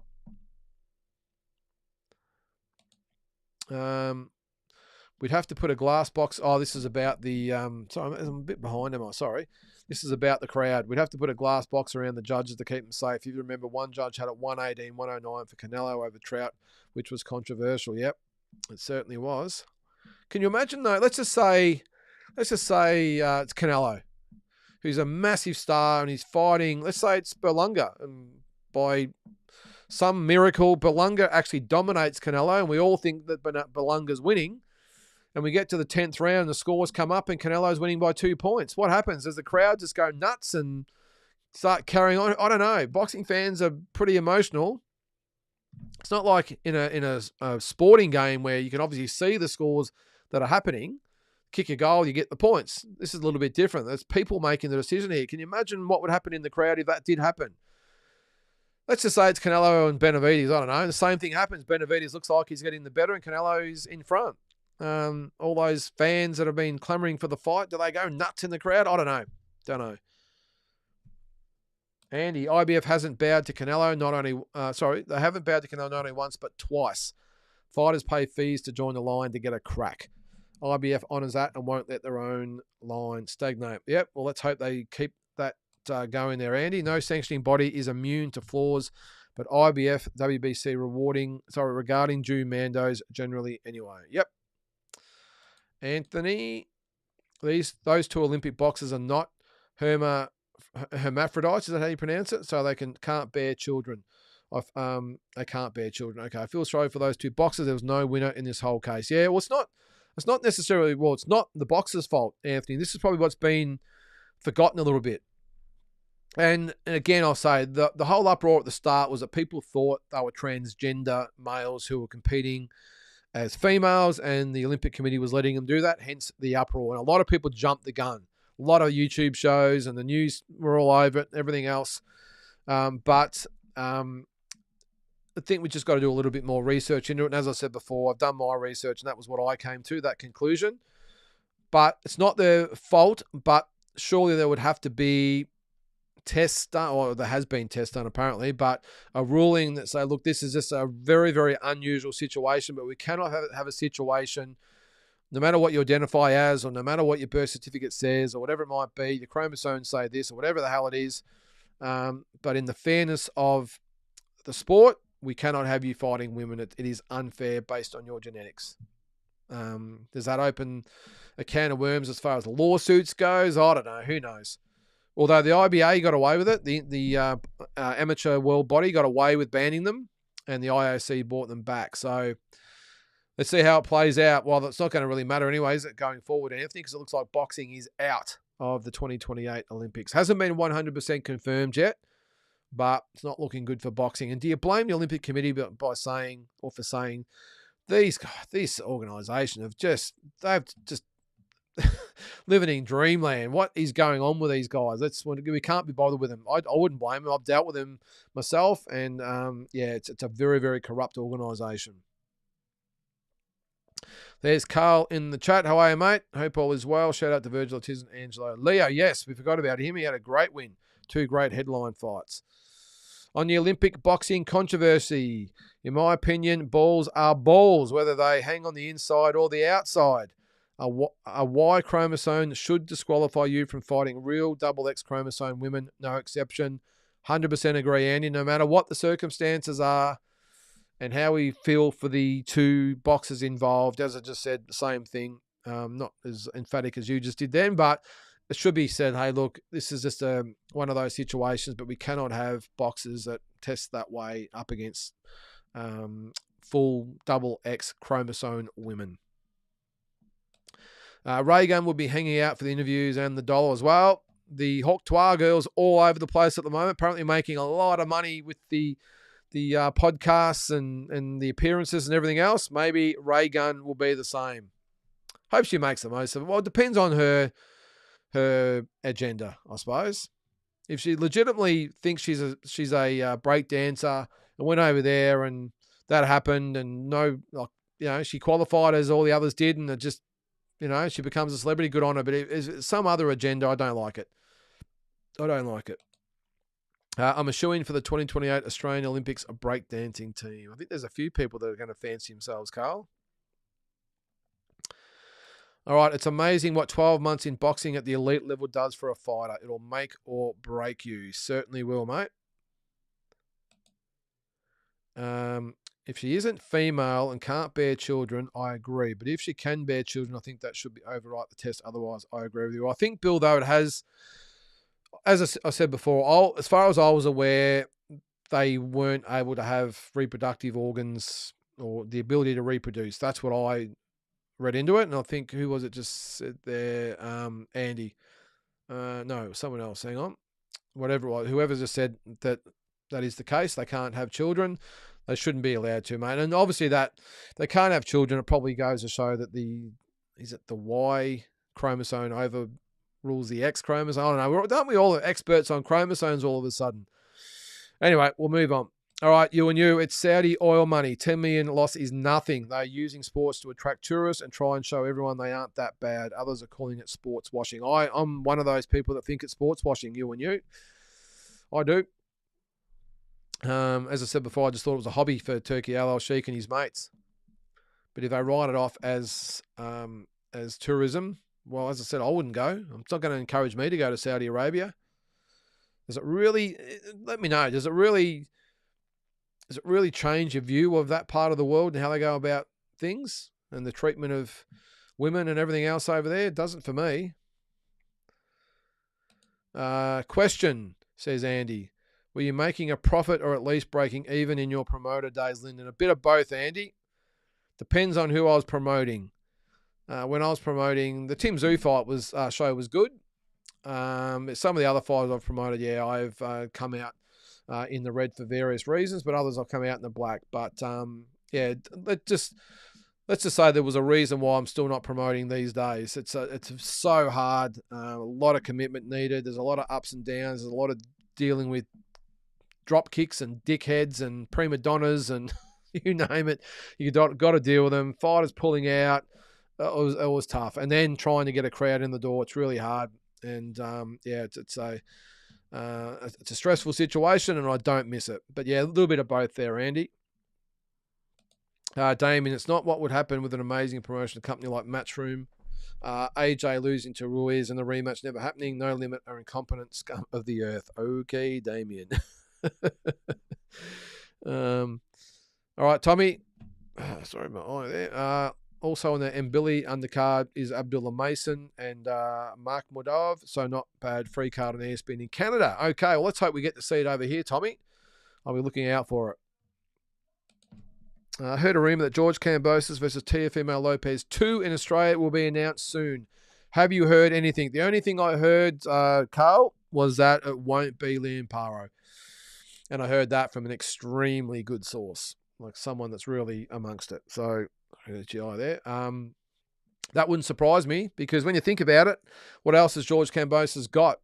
I don't think he wants the Liam Wilson fight for his reasons. He obviously sees himself as a big player, and he is, and probably doesn't see Liam Wilson in that category, and that's his prerogative. So the Lopez fight does make a hell of a lot of sense, doesn't it? I hope it is. I'd love to see it. So but I haven't heard it will be announced. But if it is, Carl, I would love to see it. What's that, Tommy? When you boxed, what style gave you the most problems? Oh, that's a good question. Probably good question, Tommy. I definitely one of those fencer type of amateurs. I wasn't a very big welterweight. I was quite short. I should have probably been a light welterweight. It's just I had a lot of weight in my sort of hips and thighs. Always carried a lot of weight down below the waist, if you know what I mean. But yeah, always had thick legs, and that's probably where that extra 3 kilos sort of came from. But I was always short, didn't have the longest reach or anything. So those real arm fences that really lean back and box you from a distance, they were tough. They were tough because you only got 3 rounds. Remember, it's not like in the pros where you can chop them down as the rounds go on, and you've got 3 rounds. That's about it. So they gave me the most problems for sure. Jai got that Saudi dollars now. He's making bank. Certainly is, Carl. Lol, Jai would be fighting Cairns for $70 on a Wednesday night if he was with those pricks. The turkey loves Opatai, certainly does, Pete. And Billy will do a number on him. Yeah, I don't know. Yeah, probably, Batman, you probably know a lot more about them than I do. I only seen him Billy fight probably 3 times, then a few bits and pieces. Haven't seen a lot of the Alphabet Man, you know what I'm talking about. I won't try and pronounce his name again. Yeah, but I suppose if Billy does do a number on him, or does it put him in line for Canelo next? Who knows? Or maybe the IBF versus Skull or whatever it might be. So I'll be definitely checking that fight out though, mate. Those Ukrainians are as durable as they come. They keep proving me wrong. This is in regards to Derevny, what his name is. The Ukrainian fighting in Billy. I understand, and others are sick of it, but I read she had ovaries. Would love to know the truth. Shamefully, this is about the females. Shamefully, I put hate post because I thought she was a transgender. I was wrong. There's there's nothing wrong with saying you're wrong, Bill. A lot of people were in the same boat. A lot of people had to apologise. I waited a few days before I made my video because I must admit at the start, I was like, are you kidding me? You're transgender, blah, blah, blah, blah. But I thought, I'm just going to wait. And I'm glad I did because when I made the comments I was semi-informed, probably not 100% informed, but pretty close. And then I did another post a couple of days later where I felt that I was informed enough to make a call on my opinion, but a lot of people didn't, mate. And there's no dramas or no shame in saying you're wrong, mate, and you admitted it there. But I don't think they have ovaries or anything like that, mate. From what I understand, Bill, or they have male organs up inside, hence why they were judged as females at birth, because the doctor takes a quick look and says, yep, that's a female, puts the F on the birth certificate, and off they go. And it's not the fighter's fault. They were raised as girls, but unfortunately, no matter what you try or what you're raised as or identify as or whatever it is, you can't hide science, mate. And that's, from what I gather, is they have male organs, but they are not visible.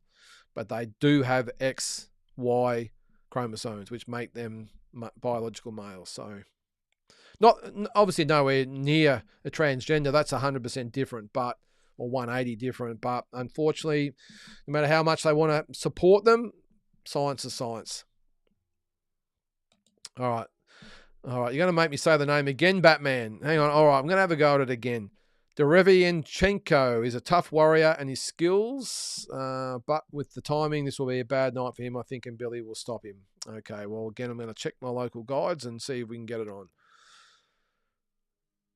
Peter, Damien, you're starting to sound a little bit bitter. Yes, does a little bit, but mate, he's entitled to his opinion. Money makes the world go round, mate. It's not a secret. Yes. I don't think Tim is in a position at the moment to be losing friends that pay more to the fighters than any other promotion. Yeah, well, I've got a feeling they'll work it out, mate. It is a business, and at the end of the day, if Tim does get that belt, and even or that title shot, and even if he doesn't, he's still a big name in the division. If they want to do this sort of little 154-pound tournament or whatever they were sort of looking at, although it's going to be hard with Fundora and Spence with the PBC side, they're going to need Tim Tszyu involved. Like it or not, Turki Al Sheikh, Tim is still a big player in the 154-pound division, and I think you've still got to deal with Tim at some stage if you want to be the man. And Billy, being French is a good idea, having the fight in Canada with a big France population. Yep. If he looks impressive, I could see Canelo jumping all over that fight. Yeah, I agree with you, Tommy. He is, French-Canadian. Yep. He doesn't have the power to take titles, says Batman. Fighters will fight for titles regardless of Turkey. Yeah, mate, this is in regards to getting rid of the sanctioning bodies and having one belt or one body. Yeah, I hope you're right, Batman. And Billy should fight Kevin Laley Sajo for the Battle of France. Geez, you know your boxing. I haven't heard. Who's that? I haven't heard of him, Batman. Geez, I've got to get out more. I've got to do my research. I'm not as deeply involved as far as delving into everything going on in the boxing world like I used to, mate. I must admit I'm a bit of a surface dweller these days, focusing on the stuff on the surface, the everyday sort of stuff. Back in when I was a lot younger, I'm probably like you. I deep dive, hence the pun, and know everything about everyone. But I've got to say, yeah, I'm in shallow waters these days when it comes to the boxing scene, mate. I only cover the main stuff, but let me know a little bit more about him. Well, I will look him up and see what I can see about him. All right, Carl, Golden Boy and Sebastian Fundora won't happen. PBC invented the side to the street BS. They did, PBC. Now they're going to have to live with it because Eddie and Bob and Oscar are all off doing their things with His Excellency. All right. He does have the power to humble the alphabet of belt organisations. Money talks. Well, that's another side to look at it there, mate. I reckon that would be his plan. I've just got a feeling that would be his plan. If you're going to take charge of something, then you take charge of something. So I would think initially it's to get, and I think we saw this a few weeks back where there was talk about buying all the organisations out, the other promoters, and understandably that was never really going to happen at this stage anyway. But you could see the first stage was getting them all under his control, and he's sort of doing it now by stealth. Rather than buying them out, he's bringing them in and partnering up with them and probably paying them absorbent amounts of money so they're happy to come crawling, a la Oscar De La Hoya. And maybe that's the first thing. And then maybe when he gets control of that aspect, then he starts looking at the sanctioning bodies. Maybe it's then saying, give up the belts. We don't want belts. We're going to invent our own belt. It's a logical next step. And then who knows, it might be different forms of boxing. He might steal my idea, my turbo boxing or nitro boxing, whatever, ultra boxing, whatever the hell I was going to call it, the 1 minute rounds. You never know. They're all different forms of boxing. It makes sense. Maybe he takes charge of the amateur boxing and there's no Olympics. It's Riyadh boxing. I don't know. But guys like him always have a plan. All right, Batman. All right, Tim is a threat to anyone at 154. He has his once he has the IBF, they should what's that? They should get Fundora, and they hold 3 titles going into an undisputed fight. Crawford will be almost 38 if he is still champion. I'm sure. What's the thing? I'm sure Tim has got his own plans. So I think we're all getting a little bit hung up on Turki Al-Sheikh's comment. Maybe Tim's like maybe a bit like Canelo. Yeah, that's okay. We've got our own plans and it's in place, and this is what we want to do. Maybe there's a silent. Maybe it's through PBC. Maybe PBC and No Limit have had a meeting and said, don't worry about Turki Al-Sheikh. We're going to do our own thing. Get this IBF belt, and then we'll put you in with the winner of Fundora and Spence. And then we'll have the belts under our control, and they're going to have to come to us. Who knows? PBC, they're not dummies either. They know, and remember, they know the boxing business. Turki Al-Sheikh doesn't. You know, maybe with Oscar and Eddie and all those. I was going to say beside him, they're probably underneath him as advisors. Maybe he knows what he's doing, but PBC, they've got good operators there. Like them or not, they've got good operators. They know the business. So maybe they've got their own plans as well, as Batman says there. What's that? Sure, regardless of what Turkey does, the millions made by the WBC, WBA, WBO, and IBF will continue. And they're like 3,000 guys in each division, hold a card every 2 months. Yep. Isn't nearly enough to take boxing. All right, Larry. So it's impossible to maneuver guys into position for belts that they have that they in reality didn't really earn. I'll let you guys talk about that in the chat there. The 154-pound division is stacked with talent. I think this creates a great era for us fans. How stacked is it? Geez, I mean, you got the big players. Crawford. I'll probably forget some, but you got Crawford, Madrimov. You got Tim. You've got Murtazalyov. You've got Virgil Ortiz. You've got Boachok. You've got Fundora. You've got Spence. You've got Lubin. You've got Ramos. Maybe Charlo, Xander Rayos, Xander Zayos. There's a few. Am I thinking? Who was it? One yesterday. Comwell is another one. So and maybe add Boots Ennis to it at some stage. This is going to be the division for the next 5 years, I think, guys. So let's hope Tim is part of it. Just put the price of fuel up and that'll cover it. Yeah, well, good call, Carl. They control the oil, remember? Just wake it up a few cents a litre and all of a sudden, $10 million. Oof, have 20.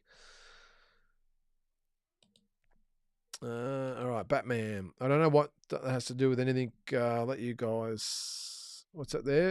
It doesn't have the power to shut down boxing. This is a Turki Al-Sheikh.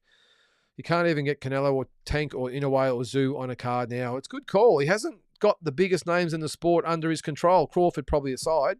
Canelo's like, yeah, we'll do our own thing. Inoue's like, yeah, we'll do our own thing. We don't really know what's happening with Zhu or Tim. Tank has said, yeah, no, it's okay. I'm cool. Canelo and Inoue, two of the top 4 fighters in the sport at the moment. And then you've got Tank and Zhu and maybe a lot of other fighters that aren't part of it either. So maybe it's not all doom and gloomy if they don't sign with Turki Al-Sheikh. Let alone taking every fighter, never happening. And even if he did, thousands more would appear the same year. This is about taking on all the fighters. Once the Turk has had his fun in boxing, it will still be here. That's what I agree with there. Carl, I've said that numerous times as well. We'll survive for a long time without him, and we'll survive for a long time without him as well. I do love the cards he's done, but he's not going to control every fight, not even close. Let's hope so, Batman. There's undeniable evidence that Turkey is now the most powerful man in boxing, holding a position over a larger part of the market than Don King did in his heyday, although boxing was more popular then. Is he the most powerful man in boxing? I suppose you would have to say that in conjunction with Oscar and Eddie. That they're two of the biggest promoters in the sport, and now they're with him. So I suppose all together with the Riyadi crew, maybe they are as a conglomerate, and Turkey seems to be the leader of that conglomerate. So maybe you're right. Maybe you're right. But I just don't think you have to be with him to further your career. As I just said then, there's plenty of other options out there if need be. If the turkey gets too smart, the true boxing fans / Mexican fans will tune out. Yeah, well, I wouldn't blame him, Peter. I mean, look at the card on the weekend. Last weekend in LA. 35 degrees Celsius. Was that 95 to 100 or something Fahrenheit? Asking the Mexican fans to sit out in the sun all day. It's not going to be something they're going to want to do that often. All right, I'll go through there. Only a few can say no. Canelo can say no because he's where Floyd was, but most fighters can risk getting frozen out, especially looking at how many fighters he owns and promotions he controls. Well, I suppose we'll see as the years go on, Larry.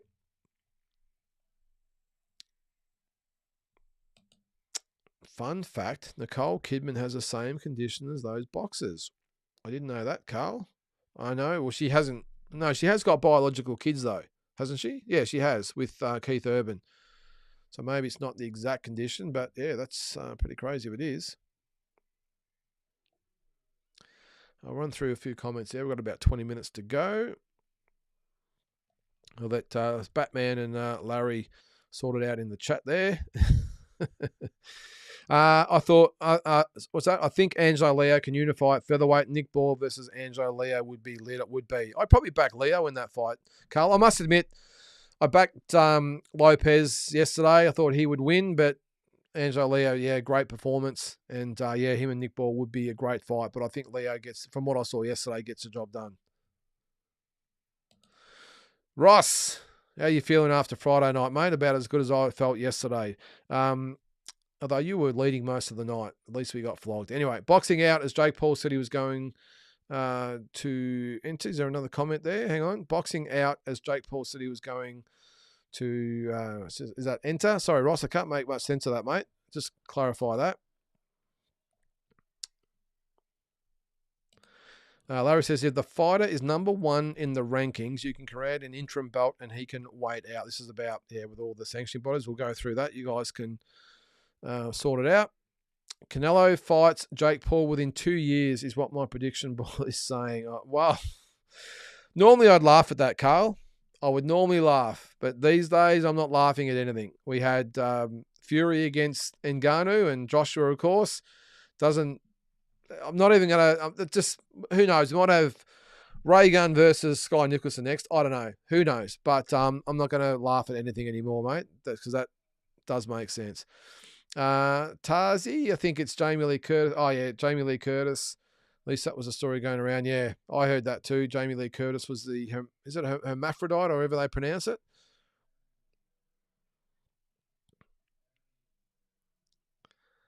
Mauricio probably has more. This is Suleiman, probably has more money than Turkey does as an individual. State backing is his wealth. Good call again, Batman, as I said earlier. Not his money. Well, I'm sure Mauricio Suleiman's done pretty well out of those sanctioning fees over the years.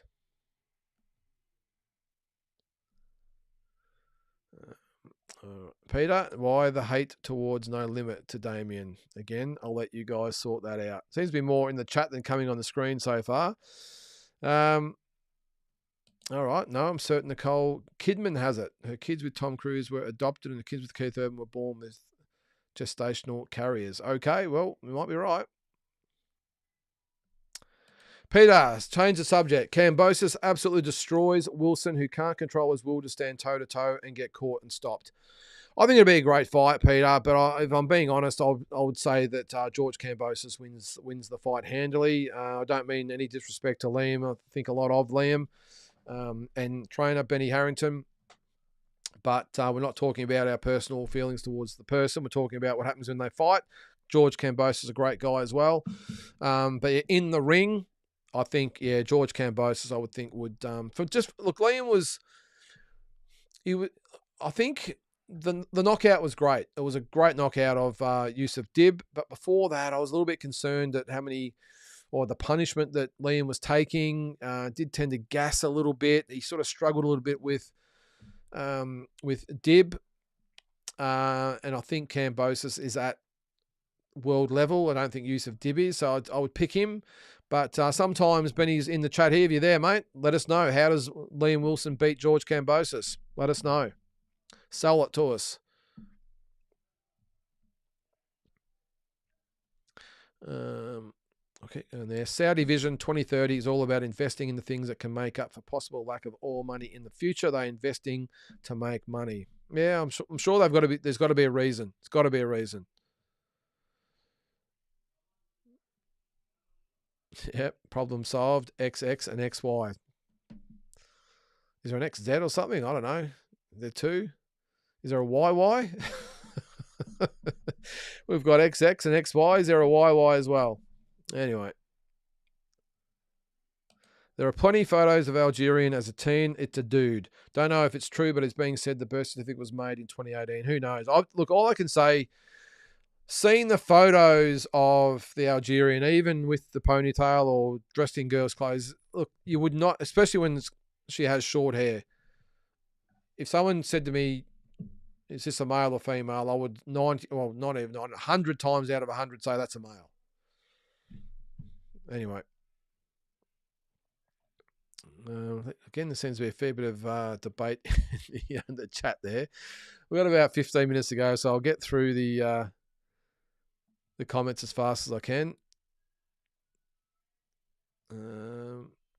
Spence is no longer a big player at 154. He's called. Certainly looks that way, Peter, doesn't it? Simon says, yeah, Al Sheik's got all the heavyweights. Well, he has. Yep, no denying that. Giant got nearly $1 million for his Turkey fights. That was my understanding. I might be wrong, but he would be making more than that if he was a big name here in Oz. Do you think? Yeah, maybe. Yeah, he probably would. Yeah, if he got $1 million, who knows? Yeah, you sort of sell the pay-per-views though, Anthony. That's the thing. I don't know, but $1 million you would think wouldn't be that hard for a main event with a pay-per-view. You would think here in Australia.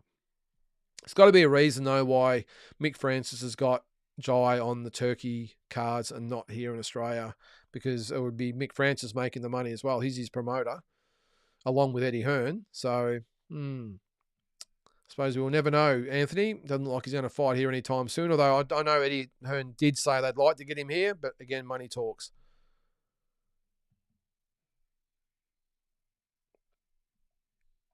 It's going through the I think we'll stay away from the XY, YY, XX, XYZ chromosomes for a bit. It's been said. Batman, you disagree with me. You reckon Nick Ball beats Leo. Okay.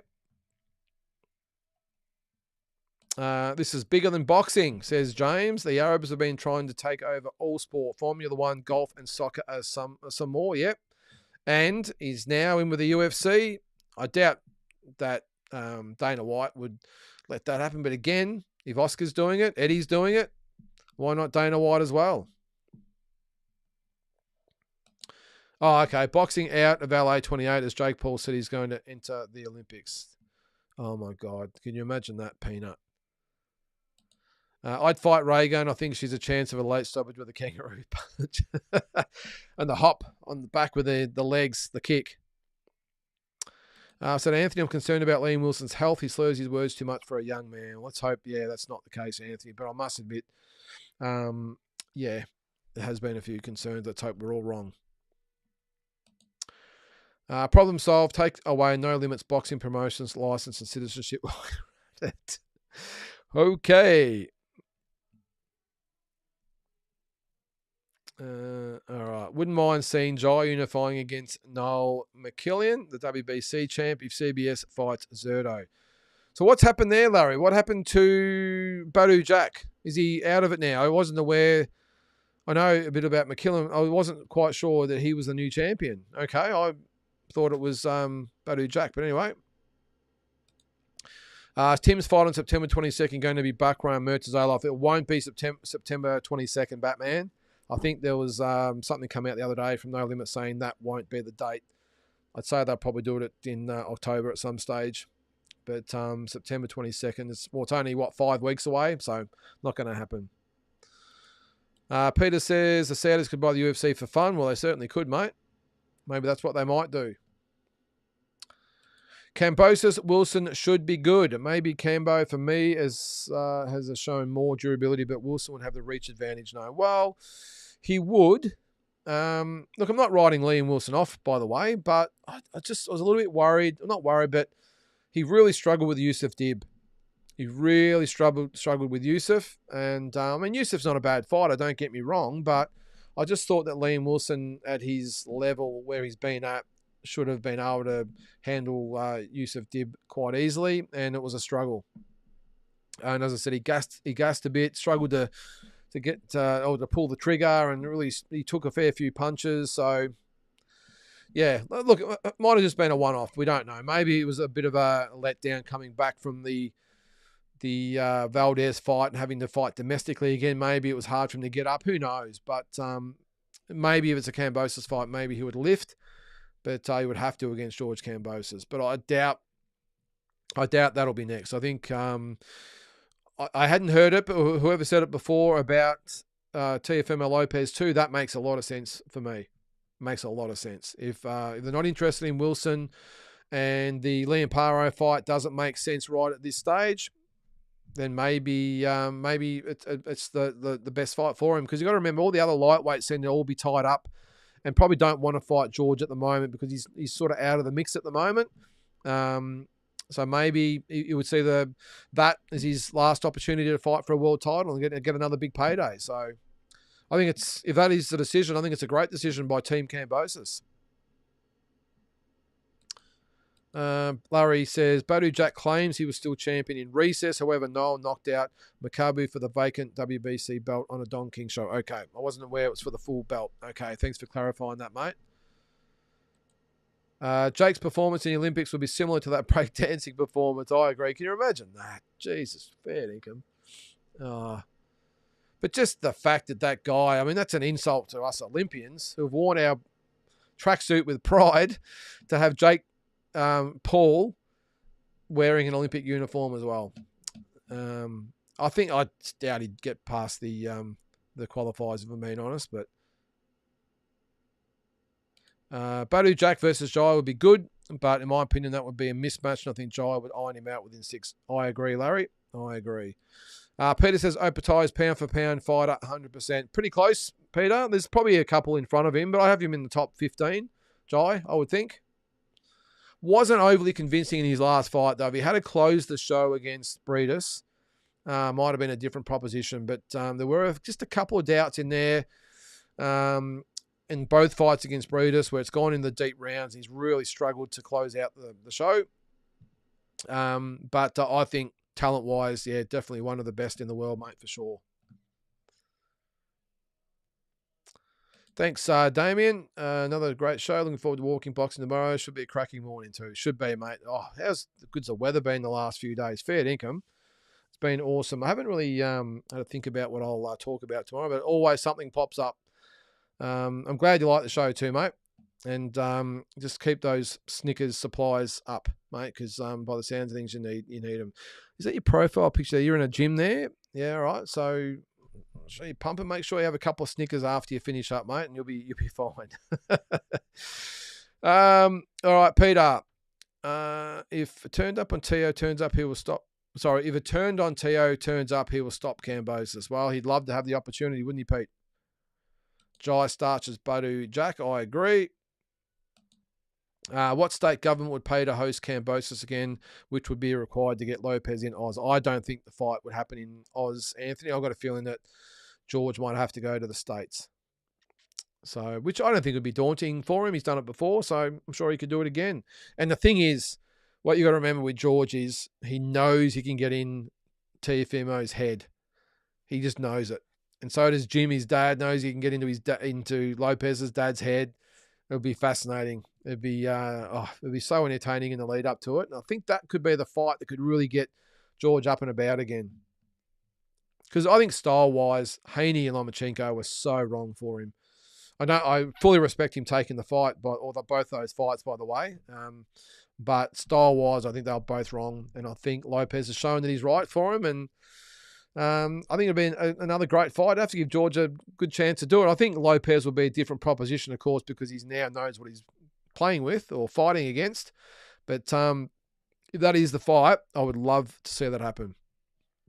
Thanks, Andy. Yep. What's that? Subscribe, smash the like button. We're almost up to 1,500, guys. We're only a few short, so subscribe to the channel. Takes you 1 second to hit the button, and we're almost at 1,500, which is hard to get my head around when I thought we might have 50 people watching my daily videos. Peter says, Brutus is a great fighter who some say beat Usyk. Yep. Victoria couldn't afford to host Raygun. Well, we can't at the moment, mate. We're out of money. Hard to close the show against a beast. I agree he got rattled, but Breeders rattles most. Yeah, I agree, Mutsy. I agree. But I'm just saying it did put a little bit of doubt in a few people's minds. And I think the person that was pissed off the most was Jai. I think he was on the road to a nice, conclusive, easy decision win. And the last probably 2 or 3 rounds, he did struggle. But yeah, I'm with you there, mate. Breeders is a beast, like you say there. But I just saying it did put a little bit of doubt in a few people's minds. 100% out of money. All right, Damien. None at all. Here, no cash, as they say. What's that, Brendan? What time is your walk? I'm a walking show. It's not actually live, mate. I just do it every morning when I'm walking my dog. It's probably about a 15-minute video that I do of just anything that's on my mind regarding boxing or anything that's in the news. I just talk about it for 15 minutes as I'm walking my dog. And it normally gets posted sort of anywhere up to about 11 a.m. in the morning. It's normally up by, mates. Depends on how my internet and all that's working. But look out for it. It's on the YouTube page, obviously. And it's on, as I said, about 11 o'clock every day, or between sort of 10 and 11. You'll see it up there. Victoria hosted great sporting events, but now they have pissed all our money away. No shit, Peter. Just gave it away, but we're not getting onto that. We've only got a couple of minutes to go. Don't get me started. Jai copped an accidental headbutt that concussed him in round 9 or 10 from memory and affected him. Yeah, it did, Anthony. It did. I should have mentioned that. He did cop an accidental headbutt, and it did rattle him and make him fight very conservative in the last couple of rounds. And Breeders obviously picked up on that and really finished hard. But still a conclusive win for Jai. I thought he won 9 out of the 12 rounds, really. So, all right, guys. Well, I think we might be done for the night. We're a couple of minutes early. But I think that might be it. So again, if you want to watch my walking videos, they're on every single day. Again, I just do it when I'm walking my dog Neil, and I'll put it up. So watch for that. The weekly roundup, I'll make sure is back this week. I've had a few people message me about it, asking why I haven't done it. I've just been a bit strapped for time lately, and I wasn't quite sure people really were interested in it, to be honest. But a few people have reached out, so I'll definitely do that on Friday, guys, and anything else we can come up with. And the next watch along will be the Nikita fight from memory. Quick one from Travis. Thoughts on Nikita's next fight? Apparently it's selling well. I think it'll be a great event, Travis. I'm really excited for this whole card. Some really, really good fights on the card. And I'm looking forward to the main event. Not so much looking forward to the co-main. I think you know who we're all talking about. I think that'll be one-way traffic. But Conor Wallace and Pampalone, that will be a great fight. So tune in, buy the card. Even the girls, I can't remember who else is on the card, but some good fights on there. Damien, if you're watching, just get a few mates over, mate. Buy the card, support Aussie boxing, get behind your mates at No Limit. So, but that's about it. All right, guys. Well, that is it for another week. Look forward to seeing you next Monday night on Talking Boxing. Have a great week.